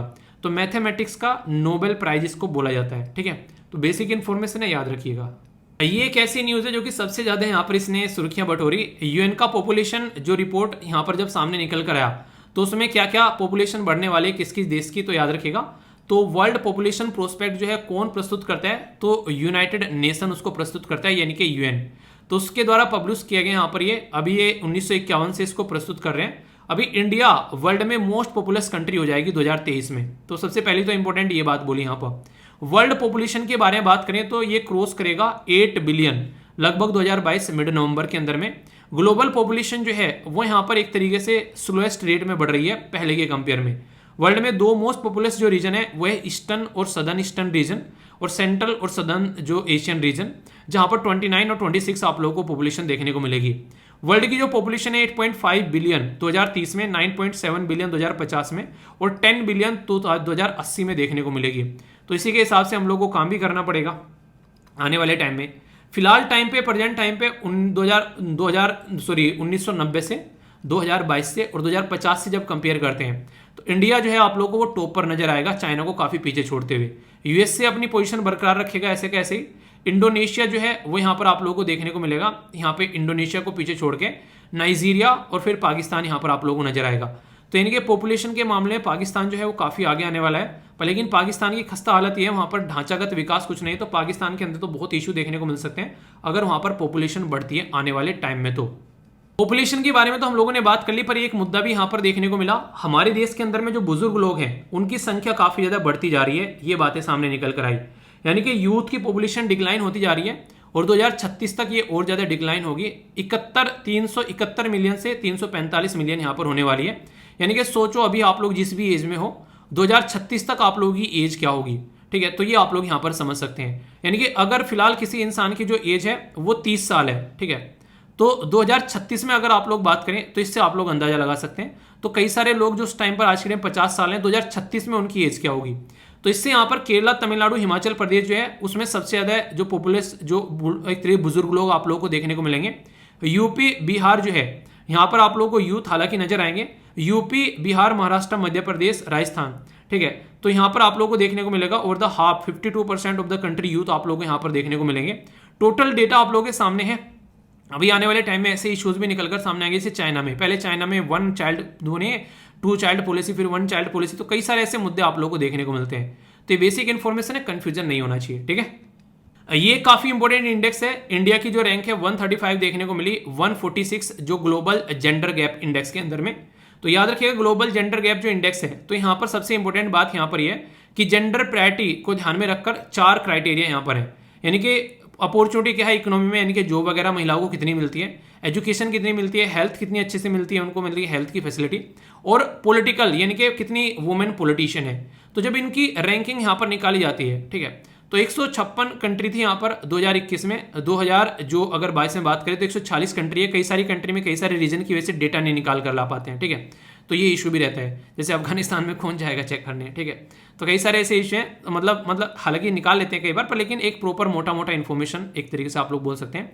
आइसलैंड टॉप पर है यहाँ पर, फिनलैंड, नॉर्वे, न्यूजीलैंड और स्वीडन ये टॉप की कंट्री है यहाँ पर ग्लोबल जेंडर गैप के अंदर में। वर्ल्ड इकोनॉमिक फोरम जो है वो इसको प्रस्तुत करता है। हमारी रैंक 140 में से 135 आप लोगों को देखने को मिल रही है। ये थोड़ी सोचने वाली बात है, ठीक है। एक पर्टिकुलर रैंकिंग फ्रेमवर्क हमारे देश में निकल कर आता है जिसमें आईआईटी मद्रास के द्वारा टॉप किया गया। इसको बोलते हैं नेशनल इंस्टीट्यूशनल रैंकिंग फ्रेमवर्क 2022। 7वां संस्करण था यहाँ पर। ये मिनिस्ट्री ऑफ एजुकेशन के द्वारा प्रस्तुत किया जाता है और 5 पैरामीटर ये देखता है, यानी कि किस तरीके से टीचर, लर्निंग, रिसोर्स, इसी के साथ में रिसर्च और जो प्रोफेशनल प्रैक्टिस, वो सब चीजें। तो यहाँ पर टोटल मिलाकर अगर आप लोग देखेंगे तो सबसे टॉप पर है आईआईटी मद्रास, दूसरे नंबर पर है आईआईटी जो यहाँ पर जो आईएएस बेंगलोर, तीसरे नंबर पर है आईआईटी टेक्नोलॉजी बॉम्बे, चौथे नंबर पर है आईआईटी यानी कि Indian institute of technology Delhi. तो इसी के साथ में फिर कानपुर आप लोगों को देखने को मिलेगा 5वें नंबर पर। 11 कैटेगरी है यहाँ पर, overall, national ranking, university ranking, college, medical college, ये सारी चीजें। नंबर ऑफ पार्टिसिपेशन जो इंस्टीट्यूट है यहाँ पर 7000 से भी ज्यादा है। तो ये माना जाता है कि जो लोअर लेवल के इंस्टीट्यूट है उनको काफी सारी दिक्कतें देखने को मिलती हैं। जो ऊपर के इंस्टीट्यूट है उनको तो फिर भी सेंट्रल गवर्नमेंट, स्टेट गवर्नमेंट पैसा देती है, जो फेमस है, पर लेकिन जो लोअर लेवल के इंस्टीट्यूट है उनको काफी सारी दिक्कतें देखने को मिलती है। उनको वो फैसिलिटी नहीं मिल पाती है, जिसकी वजह से कई बार एजुकेशन सिस्टम जो है वो हमारा काफी ज्यादा दिक्कत में रहता है। तो उसके ऊपर भी फोकस देने की बात यहाँ पर की जाती है। तो ये इससे रिलेटेड कई बार क्वेश्चन आप लोगों से बन जाया करते हैं, ठीक है। शायद ही कभी इतनी ज्यादा अमरनाथ की यात्रा जो है न्यूज में रही है जितनी फिलहाल के टाइम पर न्यूज में रही। काफी सारी दिक्कतें यहाँ पर देखने को मिली। अलग अलग लोग जो हैं वो अमरनाथ की जो विजिट करने यहाँ पर जाते हैं, काफी एक तरीके से आप लोग बोल सकते हैं श्रद्धालुओं से भरा हुआ एक ये एरिया है। अलग अलग जो उबड़ खुबड़ रास्ते हैं, जाने के लिए कई सारी दिक्कतें फेस करनी पड़ती हैं, पर फिर भी लोगों की श्रद्धा है, जाते हैं यहाँ पर। तो कई सारी यहाँ पर सिक्योरिटी थ्रेट भी देखने को मिलती है, पर फिर भी जाते हैं। अभी रिसेंटली काफी ज्यादा न्यूज में थी, यहाँ पर कई सारे लोग बह गए जब यहाँ पर पानी निकल कर आया, ठीक है। तो ये लॉर्ड शिवा जो कि हिमालयन रीजन में है, तो वहां से आप लोगों को देखने को मिलता है। एक वैली है जिसका नाम है यहाँ पर लाइडर वैली। तो ये पर्टिकुलर क्वेश्चन आप लोगों से एग्जाम में बन सकता है, ठीक है। अगर बात करें यात्रा स्टार्ट कब हुई, तो कोई ऑफिशियल रिकॉर्ड यहाँ पर नॉर्मली देखने को नहीं मिलता है, ठीक है। पर लेकिन फिर भी यहाँ पर आप अगर बात करें तो पर्टिकुलर एक शेप मिलती है यहाँ पर जो शिवलिंग को, उसके बेस पर यात्रा रहती है। 2 टर्म याद रखिएगा, एक को बोलते हैं यहाँ पर स्टेलगेसाइट और दूसरे को बोलते हैं स्टेलगेमाइट, ठीक है। तो जो ऊपर से बर्फ पड़ रहा होता है और जो नीचे से जो टपक टपक कर बर्फ जमता है, तो वो टिप जब मिल जाती है तो उसके बेस पर पूरा शिवलिंग तैयार होता है, ऐसा कुछ यहाँ पर, ठीक है। तो ये काफी एक इंपॉर्टेंट, खासकर आप लोग बोल सकते हैं यहाँ पर पोर्शन है, जिसके चलते यहाँ पर लोग जो है विजिट करते हैं, ठीक है। तो ये अभी रिसेंटली काफी ज्यादा न्यूज में था, तो इसलिए बेसिक इन्फॉर्मेशन कम से कम आप लोगों को होनी चाहिए, ओके। तो ये थी कुछ बातें। इंडिया जो है वो इलेक्ट हुआ है यूनेस्को पैनल के लिए यहाँ पर इंटेंजिबल कल्चर हेरिटेज साइट के लिए। तो ये आप लोग समझ सकते हैं इंडिया इससे पहले सर्व कर चुका है यहाँ पर ट्वाइस, 2006 में, 10 में, फ्रॉम 2014 से लेके 6 से लेके 10 तक का और 14 से लेके 18 तक का, और फिर से यहाँ पर आप लोगों को देखने को मिल रहा है। तो इंडिया जो है वो इलेक्ट हुआ है इंटरनेशनल कमेटी ऑफ यूनेस्को, जो कन्वेंशन है सेफ गार्ड कैसे करना है इंटेंजिबल जो कल्चर हेरिटेज साइट, ये 22 से लेकर 26 तक का हम लोग यहाँ पर रहने वाले हैं। ठीक है, अगर बात करें यहाँ पर आप लोगों को इंटेंजिबल का मतलब होता है, टेंजिबल और इंटेंजिबल का मतलब अगर आप लोगों से पूछूं बताइए, देखता हूँ कौन सी आंसर देता है। वैसे मैंने यूनेस्को की जो वर्ल्ड हेरिटेज साइट की वीडियोस में बता रखी है कई बार बातें। तो यहाँ पर इस्टेब्लिश किया गया 2008 में। बेसिकली यहाँ पर एक तरीके से आप लोग देखते हैं कोई ओरल हो गया, परफॉर्मिंग आर्ट हो गया। इंटेंजिबल का मतलब क्या होता है, मुझे गाना बड़ा अच्छा आता है, अब अगर मैं आप लोगों को बोलूं, आता नहीं है वैसे ही बोल रहा हूँ, ठीक है, तो इसका मतलब क्या हो गया, ये कोई मेरे से छीन नहीं सकता है। ठीक है, एक तो ये बात हो गई, और इसको कोई टच भी नहीं कर सकता है, यानी कि मैं गाता हूँ मेरी वॉइस को कोई टच कर सकता है क्या, या फिर मैं आर्ट परफॉर्म कर सकता हूँ, डांस अच्छा करूँ तो उसको कोई टच कर सकता है क्या। तो एक तरीके से आप लोग बोल सकते हैं कोई सोशल प्रैक्टिस है, आप लोग कुंभ के मेले में जाते हैं तो कुंभ के मेले को कोई टच कर सकता है क्या। ठीक है, तो ये ऐसी चीजें होती है इंटेंजिबल। बाकी टेंजिबल जैसे कि कोई मंदिर हो गया, मस्जिद हो गया, गुरुद्वारा हो गया, जिनको आप लोग टच कर सकते हैं। ठीक है, तो वो एक तरीके से समझिएगा। तो ये इंटेंजिबल के लिए हम लोग इलेक्ट हुए हैं यहाँ पर। तो ये बेसिक चीजें हैं जो समझ सकते हैं आप लोग। अगर बात करें इंडिया की इंटेंजिबल कल्चर हेरिटेज साइट में कौन कौन सी लिस्ट एडेड है, तो ये बहुत सारी लिस्ट आप लोगों के सामने मैंने यहाँ पर प्रोवाइड करा दी है। ठीक है, दुर्गा पूजा कोलकाता 2021 में रिसेंटली अभी ऐड किया गया, तो लेटेस्ट आप लोग यहाँ पर याद रख सकते हैं। कुंभ का मेला 2017 में ऐड किया गया था, आप लोग समझ सकते हैं। इवन योगा भी आप लोगों को यहाँ पर देखने को मिलेगा। ठीक है, तो ये बेसिक चीजें हैं जो कि आप लोग समझ सकते हैं। यहाँ पर वैदिक जो चैंटिंग होती है उसको यहाँ पर 2008 में, इसी के साथ में जो रामलीला होती है उसकी परफॉर्मेंस, उसकी जो एक तरीके से जो परफॉर्मेंस होती है ट्रेडिशनल 2008 में। तो यहाँ पर ये सारी चीजें हैं बेसिकली जो कि आप लोग समझ सकते हैं। क्वेश्चन कई बार इनसे भी आप लोगों से पूछे जा सकते हैं। ऐसे यूनेस्को के बारे में आप लोगों के लिए इन्फॉर्मेशन है यहाँ पर, ऑर्गेनाइजेशन के बारे में कोई पूछ ले तो यूनेस्को है आप लोगों के सामने।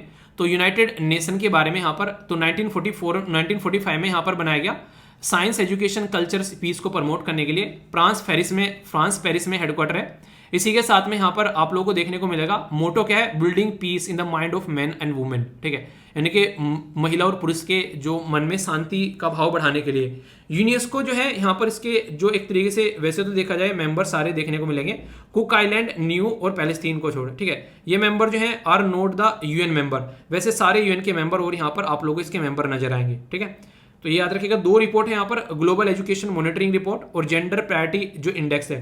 तो ये यहाँ पर आप लोगों से रिपोर्ट के बारे में कई बार क्वेश्चन पूछे जाते हैं, तो इसके बारे में बेसिक इन्फॉर्मेशन आप लोगों को प्रोवाइड की है। ठीक है, क्वेश्चन बन सकता है आप लोगों से, हमारी कंट्री में जो अमित शाह जी हैं यानी कि होम मिनिस्टर जी जो हैं, उनके द्वारा स्टैचू ऑफ पीस, ये स्वामी रामानुजाचार्य श्रीनगर में यहाँ पर वीडियो कॉन्फ्रेंसिंग से यहाँ पर ये इस्टेब्लिश की। ठीक है, रामानुजाचार्य जो है वो तमिलनाडु से आते थे। अगर बात करें यहाँ पर 1017 जो एक तरीके से टाइम था सीई में, तमिलनाडु के अंदर बोर्न हुए थे। डिसाइपल थे यहाँ पर यमुना जो मुनि है, और इसी के साथ में वेद प्रकाश। फाउंड किया गया था इनके द्वारा यहाँ पर बेसिकली विशिष्ट अद्विता फिलोसफी को, और इसी के साथ में इलियास जो पेरुमल, जो कि यहाँ पर इसका मतलब होता है एक तरीके से रेडियंट यानी कि दीप्तिवान, यानी कि एक तरीके से लोगों को एक तरीके से सही रास्ता दिखाने वाला। तो ये आप लोगों से पूछा जाए तो कहाँ पर, तो श्रीनगर में यहाँ पर इसको अभी स्टैब्लिश किया गया वीडियो कॉन्फ्रेंसिंग के थ्रू। ठीक है, अमित शाह जी के द्वारा। इंपॉर्टेंट और काफी एक महान पर्सनैलिटी चंद्रशेखर आजाद जी का जो जन्म है 23 जुलाई 1906 में मध्य प्रदेश के अंदर हुआ था, और इनके द्वारा ज्वाइन किया गया नॉन कॉर्पोरेशन मूवमेंट। ठीक है, 15 साल का एक बच्चा आप लोग बोल सकते हैं उस टाइम पर, जो कि यहाँ पर ज्वाइन करता है। तो देश के लिए आप लोग देशभक्ति देखिए। ठीक है, 15 साल में हम लोग को प्रॉपर वे में कपड़े पहनने नहीं आते थे। ठीक है, तो ये आप लोग समझ सकते हैं। फुल नेम था चंद्रशेखर एक तरीके से तिवारी। ठीक है, अगर बात करें इनके द्वारा अपना आज़ाद नाम रखा गया, एक जो यहाँ पर रखा गया इनका नाम जो था, ये अपने आप को आज़ाद बोलते थे और आज़ादी रहे एंड तक, अंग्रेजों के हाथ नहीं लगे। तो एक तरीके से आज़ाद पार्क इलाहाबाद में देखने को मिलता है, जहाँ पर इनके द्वारा अपनी आखिरी सांसें ली गई। तो ये 1931 में। ठीक है, तो समझ सकते हैं कि 1906 में पैदा हुए। ठीक है, और 1931 में। तो आप लोग ये जोश देख सकते हैं इस एज में कि कितना ज़्यादा खतरनाक एक तरीके से नहीं कि इंसान के अंदर जुनून था अपने देश को आज़ाद कराने का। एक यंग एज में अपने आप को गोली मार ली, बोला कि अंग्रेजों के चंगुल में नहीं आना है। ठीक है, इसी के साथ में 23 जुलाई बाल गंगाधर तिलक जी के बारे में भी आप लोग याद रखिएगा। इनका जन्म महाराष्ट्र के अंदर हुआ था। फ्रीडम फाइटर, एक लॉयर, इनके वकील भी थे। लोकमान्य तिलक के नाम से भी इनको जानते थे। ठीक है, इनके द्वारा न्यूज़पेपर एक का नाम है वीकलीज केसरी, यानी कि वीक में जो केसरी आती थी वो मराठी लैंग्वेज में थी। इसी के साथ में मराठा जो छापी जाती थी वो इंग्लिश लैंग्वेज में। ठीक है, इनकी कई सारी कुछ किताबें हैं यहाँ पर। इसी के साथ में अगर बात की जाए यहाँ पर, तो the father of Indian unrest. ठीक है, तो ये टाइटल है जो कि बाल गंगाधर तिलक को दिया गया। ठीक है, तो याद रखिएगा, he gave the title the father of, एक तरीके से the father of the Indian unrest. ठीक है, टू द बाल गंगाधर तिलक। ठीक है, कौन दिया यहाँ पर, इनका नाम था यहाँ पर इनका नाम था यहाँ पर वैलेंटाइन ये चिरोल, ठीक है, जो कि एक ब्रिटिश जर्नलिस्ट थे, ठीक है। तो ये ऐसे क्वेश्चन भी आप लोगों से कई बार पूछे जाते हैं, तो कंफ्यूजन आप लोगों को नहीं होना चाहिए इनके बारे में, ओके। रिसेंटली अभी 68 नेशनल फिल्म अवार्ड यहाँ पर दिए गए। ये काफ़ी इंपॉर्टेंट है, आप लोगों से पूछा जा सकता है, क्योंकि ये जो अवार्ड है यहाँ पर ये दिए तो पहले जाने थे, पर लेकिन अभी पता है कोविड-19 के चलते अभी यहाँ पर इनको डिस्ट्रीब्यूट किया गया। ये 68वें हैं नेशनल फिल्म अवार्ड जो है हमारी कंट्री में जो मूवीज़ आती हैं, खासकर कौन अच्छे से परफॉर्म कर रही है उसको ये अवार्ड यहाँ पर दिए जाते हैं।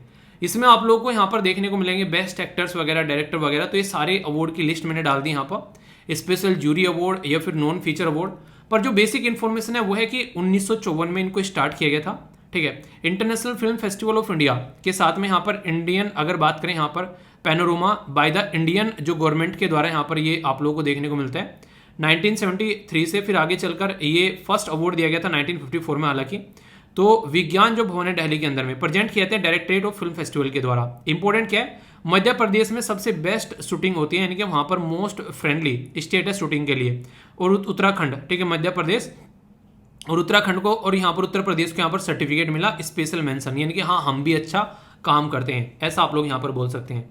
तो ये याद रखिएगा, यहाँ पर कई सारी मूवीज़ हैं यहाँ पर, जैसे यहाँ पर बात की जाए सूर्यपट्टू, तो ये काफ़ी इंपॉर्टेंट मूवी आप लोगों को देखने को मिली।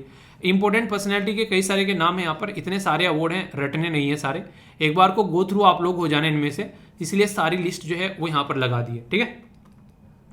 काफ़ी ज़्यादा न्यूज़ में थे यहाँ पर पंजाब के जो चीफ मिनिस्टर साहब काली बहन, जो एक तरीके से यहाँ पर एक पर्टिकुलर रिवर से इनके द्वारा पानी पिया गया और ये बीमार हो गए, ठीक है, तो इसके चलते काफ़ी ज़्यादा न्यूज़ में आ गए थे। काली बहन जो है काफ़ी होली रिवर है यहाँ पर, कहाँ पर, सुल्तानपुर लोधी के अंदर में, तो ये काफ़ी इंपॉर्टेंट रिवर है यहाँ पर। जो रिवर है ये ब्यास और सतलज से जाकर मिलती है, कहाँ पर, कपूरथला के अंदर में। अगर बात करें इस रिवर को काफ़ी लंबे समय से जो एक तरीके से साफ करने की मुहिम चल रही है, और इसके जो साफ पानी है वो इनके द्वारा दिखाया गया और वो पीकर दिखाया गया कि देखो पानी जो है कितना साफ है, ठीक है। अगर बात करें तो गुरु नानक देव जी के द्वारा भी यहाँ पर इस पर्टिकुलर रिवर के पास में काफ़ी लंबे समय तक वो रुके, ठीक है, तो इसके चलते यहाँ पर ये बातें की जाती है कि यहाँ पर इसके अंदर डिसअपेयर भी हो गए थे एक दिन के अंदर में, और फिर उनको एक तरीके से ज्ञान की जो प्राप्ति हुई, इनलाइटनमेंट यहाँ पर देखने को मिला, तो इसलिए काफ़ी इंपॉर्टेंट ये रिवर मानी जाती है। पर लेकिन जैसे यहाँ पर इनके द्वारा पानी पिया गया इस रिवर का, तो ये बीमार हो गए। इवन आप लोगों को मैं बता दूं, गंगा रिवर को साफ करने के लिए जो मुहिम चलाई गई है, काली जो रिवर है इसको एक तरीके से यहाँ पर मॉडल रिवर माना गया है, पर लेकिन इसका पानी पीकर भी ऐसा बिल्कुल साफ स्वच्छ नहीं बोल सकते आप लोग, तो ये कुछ बेसिक इन्फॉर्मेशन है, ठीक है। ये काफी इंपॉर्टेंट न्यूज थी यहाँ पर कि साइंटिस्ट काफी क्यूरियस है कि हिमालय जो रीजन है वहां पर जो ग्लेशियर है वो रजिस्ट कर रहे हैं यहाँ पर ग्लोबल वार्मिंग को, यानी कि वहां पर ग्लोबल वार्मिंग का इंपैक्ट जो है एज कम्पेयर टू दूसरे के कंपेयर में कम देखने को मिल रहा है। तो ये मैंने आप लोगों से काफी डिटेल में डिस्कस भी किया था यहाँ पर, तो इसके बारे में याद रखिएगा। ग्लेशियर कहाँ कहाँ पर कौन कौन से पाए जाते हैं ये लिस्ट मैंने आप लोगों को बताई थी यहाँ पर काफी डिटेल में। और सियाचिन ग्लेशियर आप लोग जरूर याद रखिएगा, जम्मू एंड कश्मीर के रीजन काराकोरम रेंज में है, ठीक है। गंगोत्री ग्लेशियर आप लोग उत्तराखंड हिमालय वाले रीजन में देखने को मिलेगी। जेमू या फिर यहाँ पर पिंडारी, तो कई सारे ये ग्लेशियर के नाम आप लोगों से पूछे जाते हैं देश के अंदर में। तो ये ग्लेशियर वाला रीजन आप लोगों से एग्जाम में क्वेश्चन पूछे तो कंफ्यूजन आप लोगों को नहीं आना चाहिए, ठीक है। तो यहाँ पर ये ज्योग्राफी के अंदर पोर्शन आप लोगों से कई बार क्वेश्चन बन जाया करते हैं। जापान एक ऐसा एरिया है जहां पर भूकंप अर्थक्वेक आप लोग काफी ज्यादा देखने को मिलते हैं, और इसी के साथ में यहाँ पर वोल्केनो काफी ज्यादा फटते हैं। तो क्यूशु जो आइलैंड है यहाँ पर जापान के अंदर में, वहां पर अभी एक पर्टिकुलर वोल्केनो है जिसका नाम है यहाँ पर साकुराजिमा वोल्केनो, वो अभी यहाँ पर इरेप्ट हुआ, ठीक है। तो ये आप लोग एग्जैक्ट लोकेशन यहाँ पर देख सकते हैं। तो ये काफी एक एक्टिव वोल्केनो है जो कई बार इरेप्ट होते रहते हैं, तो इसकी वजह से ये न्यूज में भी रहता है। रिंग ऑफ फायर का नाम आप लोगों ने सुना होगा यहाँ पर, तो जापान जो है वो रिंग ऑफ फायर की कैटेगरी में आप लोग यहाँ पर नजर आएगा, जिसकी वजह से यहाँ पर कई सारे जो वोल्केनो है वो आप लोगों को इरेप्ट होते हुए नजर आते हैं। Volcano normally active volcano, dormant volcano या फिर एक्सटिंक्ट वोल्केनो, यानी कि एक्टिव तो वो है कि बार बार फुलझड़ी निकलती रहती है, इनमें से बार बार फटते रहते हैं। डोरमेंट वोल्केनो वो होते हैं जो कि एक बार फट गए फिर काफी लंबे समय बाद फटेंगे, यानी कि थोड़ा सा टाइम लेके अच्छे से एंजॉय करके लाइफ को, उसके बाद में आएंगे कि हाँ भाई हम भी हैं, हमको भी याद रखना, ठीक है। एक्सटिंक्ट वोल्केनो ये है कि भाई साहब हमारी जो फुलझड़ी है वो खत्म हो चुकी है, अब हम लोग ना फटेंगे, तो ये आप लोगों को यहाँ पर देखने को मिलेगा। तो अगर बात करूं इंडिया में मोस्ट एक्टिव वोल्केनो जो है वो अंडमान निकोबार वाले रीजन में आप लोगों को देखने को मिलेगा, उसका नाम आप लोगों को बताना है। देखता हूं कौन सही आंसर देता है यहाँ पर। हमारी कंट्री का मिशन है डीप सी माइनिंग, उसके बारे में आप लोगों ने सुना होगा। तो उसके लिए यहाँ पर समुद्रयान, ये आप लोगों के सामने है कि समुद्र के अंदर जाकर यहाँ पर ये स्टडी करेगा। तो उसके बारे में बात की जा रही है, ठीक है, कि उसके अंदर काफ़ी सारे मैग्नीज के मॉड्यूल पाए जाते हैं जिनको पॉली मेटालिक न्यूड्यूल्स बोलते हैं, जो कि काफ़ी इंपॉर्टेंट है। ये प्रोजेक्ट स्टार्ट किया गया डीप सी माइनिंग यहाँ पर ministry of earth and science के द्वारा, जो कि एक पायलट बेस्ड प्रोजेक्ट है, जिसके बेस पर यहाँ पर हम लोग पता लगा पाएंगे समुद्र के अंदर में क्या क्या चीज़ें हैं, ठीक है। Project expected to become in reality, अभी यहाँ पर इस साल में यहाँ पर ये इंप्लीमेंट किया जा रहा है, और national institute of ocean technology जो है वो यहाँ पर ये इस प्रोजेक्ट को लेकर चल रहा है, ठीक है। तो ये कुछ बेसिक इन्फॉर्मेशन है इसके बारे में जो कि आप लोग समझ सकते हैं, क्वेश्चन बन जाए तो कंफ्यूजन नहीं होना चाहिए। ये काफ़ी इंपॉर्टेंट टॉपिक है जो कि रिसेंटली काफ़ी ज़्यादा न्यूज़ में था। मैं काफ़ी डिटेल में आप लोगों को पढ़ाऊंगा, एक ब्लैंक स्लाइड पर पहले आप लोगों को समझाऊंगा, फिर आप लोगों को यहाँ पर एफडीआई और एफपीआई का एक डिफरेंस भी आप लोगों को जानने को मिलेगा। रिसेंटली हमारे देश में से बहुत सारा पैसा यहाँ पर निकाल कर ले जाया गया, जिसके चलते दिक्कतें देखने को मिल रही थी। तो इसके बारे में पूरा डिटेल में आप लोगों से मैं डिस्कस करूंगा, तो कोई भी डाउट आप लोगों को नहीं रहेगा। अगर कोई बाहर से इंसान जो है वो हमारे देश में आता है और हमारे देश में आकर इन्वेस्टमेंट करता है, तो उसके पास में दो तरीके होते हैं। जो मेन दो तरीके होते हैं, वो मेन दो तरीके मैं आप लोगों को बता दूं। एक तो होता है, पहला होता है यहाँ पर अगर बात करें, पहला क्या, पहला दूसरा तो कोई भी नहीं, जो भी मन करेगा उसमें आकर इन्वेस्टमेंट करेगा, ये होता है एफडीआई, फॉरेन डायरेक्ट इन्वेस्टमेंट होता है। और दूसरा होता है जो अभी आप लोगों से डिस्कस कर रहा हूं यहाँ पर, एफपीआई, ठीक है। तो ये आप लोगों को देखने को मिलेगा। तो इसके बारे में अभी मैं आप लोगों को बताऊंगा, पहले आप लोग एफडीआई के बारे में सुनो।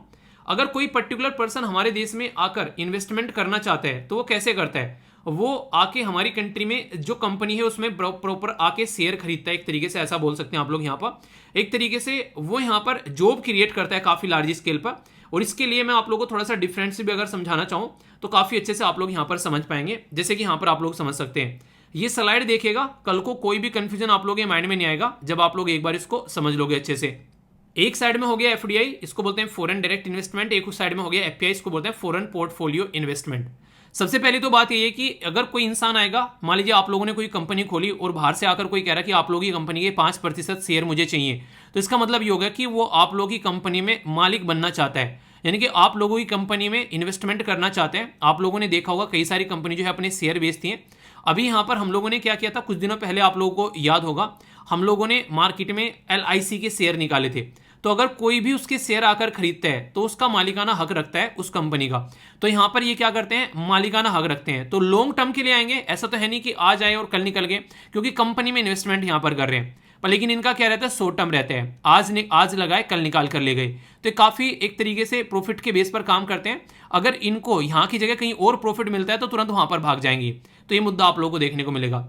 इनका एम है कि इंक्रीज करे कैपेसिटी, प्रोडक्टिविटी, और एक तरीके से मैनेजमेंट के अंदर भी इनका कंट्रोल रहता है।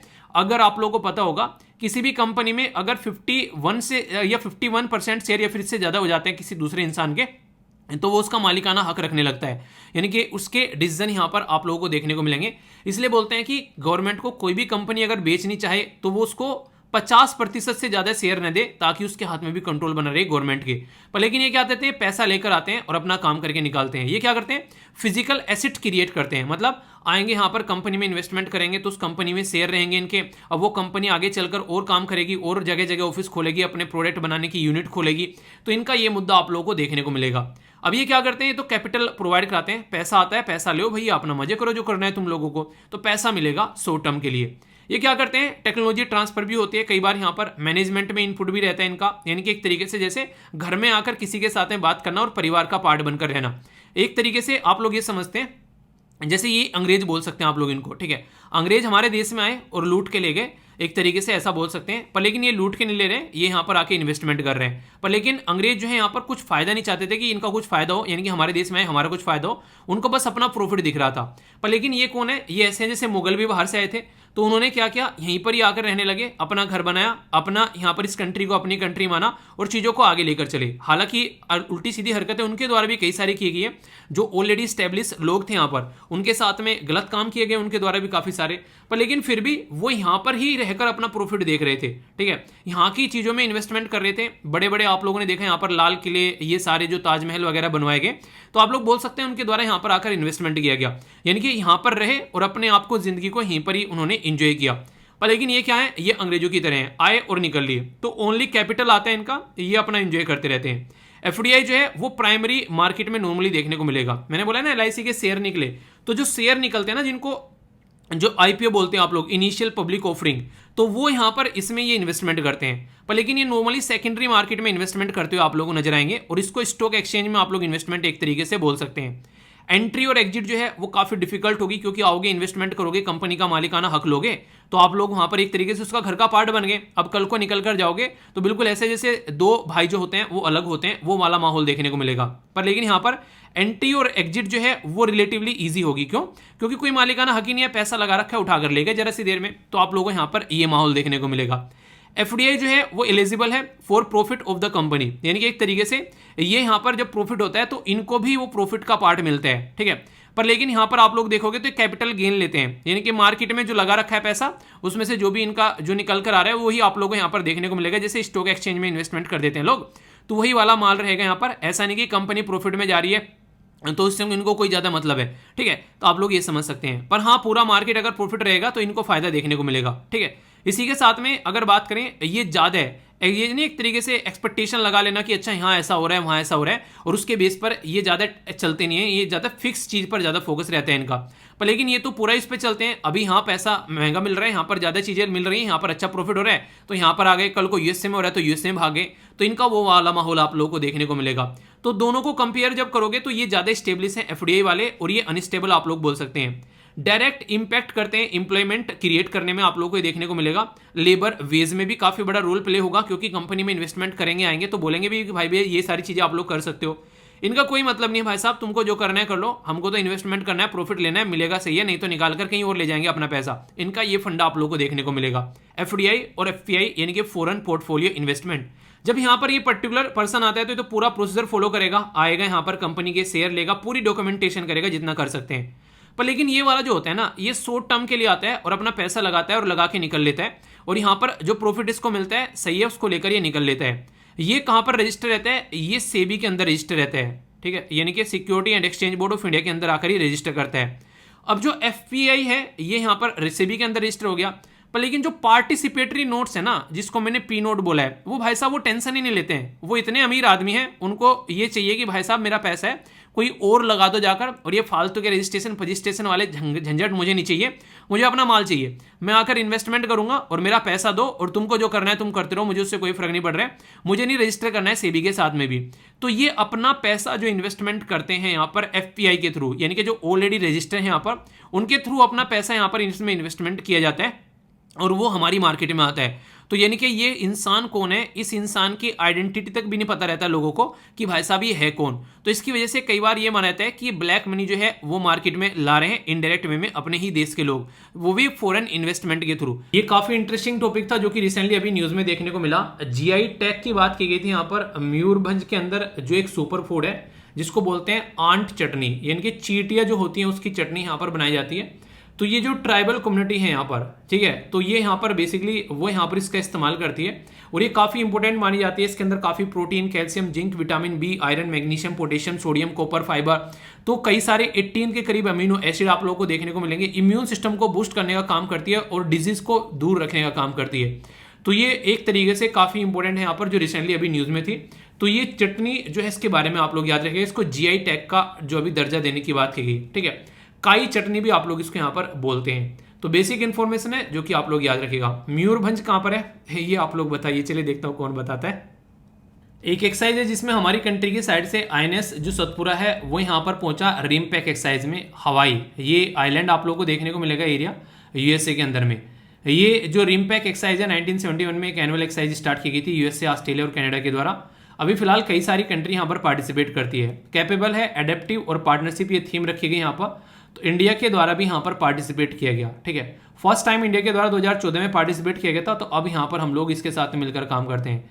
तो रिमपैक के बारे में आप लोग याद रखिएगा। अब की बार का जो रिमपैक का संस्करण था ये था 18वां एडिशन इसका, ठीक है। तो बेसिक है, याद रखिए। डिफेंस एक्सपोर्ट यहाँ पर 13,000 करोड़ के करीब टच हो गया, तो ये काफी इंपॉर्टेंट न्यूज निकल कर आई। हम लोग काफी कुछ यहाँ पर पहले बाई करते थे, अब एक्सपोर्ट कर रहे हैं, तो ये एक अच्छी चीज है। यहाँ पर आने वाले टाइम में हम लोग इजिप्ट, मलेशिया को हम लोग अपना जो तेजस फाइटर देने वाले हैं, फिलीपीन को ब्रह्मोस दे रहे हैं, और भी कई सारी कंट्री जो है फिलीपीन की मांग कर रही है। तो सिप्री जो है वो रिपोर्ट यहाँ पर प्रस्तुत करती है, तो उससे रिलेटेड हमारी कंट्री में जो डिफेंस एक्सपेंडिचर है वो अच्छा खासा आप लोगों को देखने को मिलता है। तो अभी अगर बात करें तो हमारी कंट्री में पॉलिसी आई थी ताकि डिफेंस के प्रमोशन के बारे में बात करें, तो उसके ऊपर हम लोग काम कर रहे हैं, तो सही डायरेक्शन में पढ़ रहे हैं। और इंडिजनाइजेशन के बारे में बात करें कि हमारे ही लोकल एरिया में ये चीज़ें बननी चाहिए ताकि बाहर के देशों पर हमारी डिपेंडेंसी जो है वो कम की जा सके। सिप्री यहाँ पर एक इंटरनेशनल इंस्टीट्यूशन है जो कि स्टॉकहोम के अंदर आता है, 1966 में स्टैब्लिश किया गया। बताता है यहाँ पर कि किस तरीके से चीज़ों को आप लोग लेकर चल सकते हैं, डिफेंस के फील्ड में कैसे कैसे कहाँ पर क्या क्या दिक्कतें देखने को मिल रही हैं। लेबर के बारे में बात करें तो हमारी कंट्री में काफ़ी इंपॉर्टेंट है, खासकर आप लोग जानते हैं कि हमारी कंट्री में एम्प्लॉयमेंट काफ़ी कम है।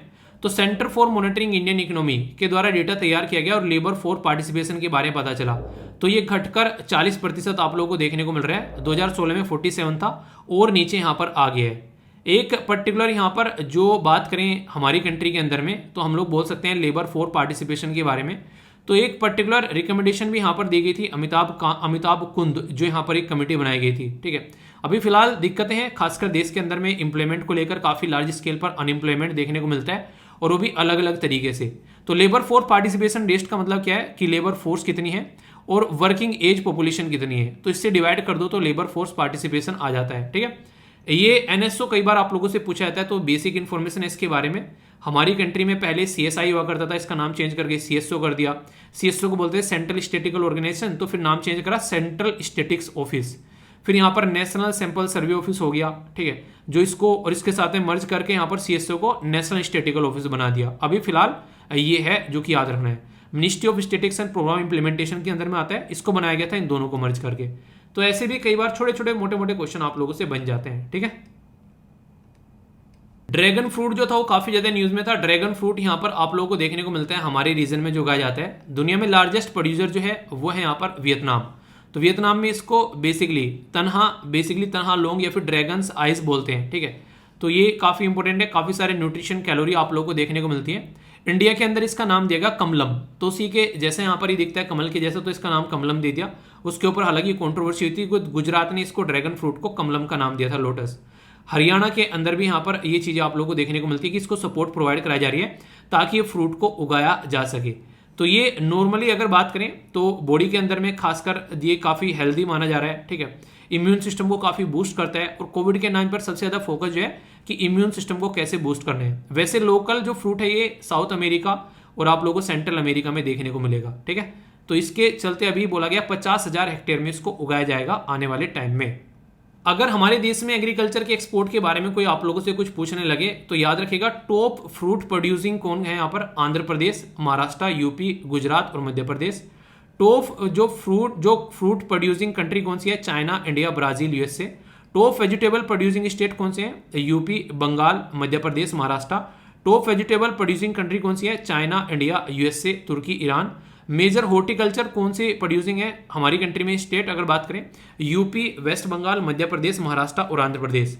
तो ये कुछ बेसिक इन्फॉर्मेशन है और हमारी कंट्री में कई सारे रिवोल्यूशन भी हैं एग्रीकल्चर से रिलेटेड, तो ये आप लोग याद रखना है, इनसे कई बार क्वेश्चन बन जाते हैं।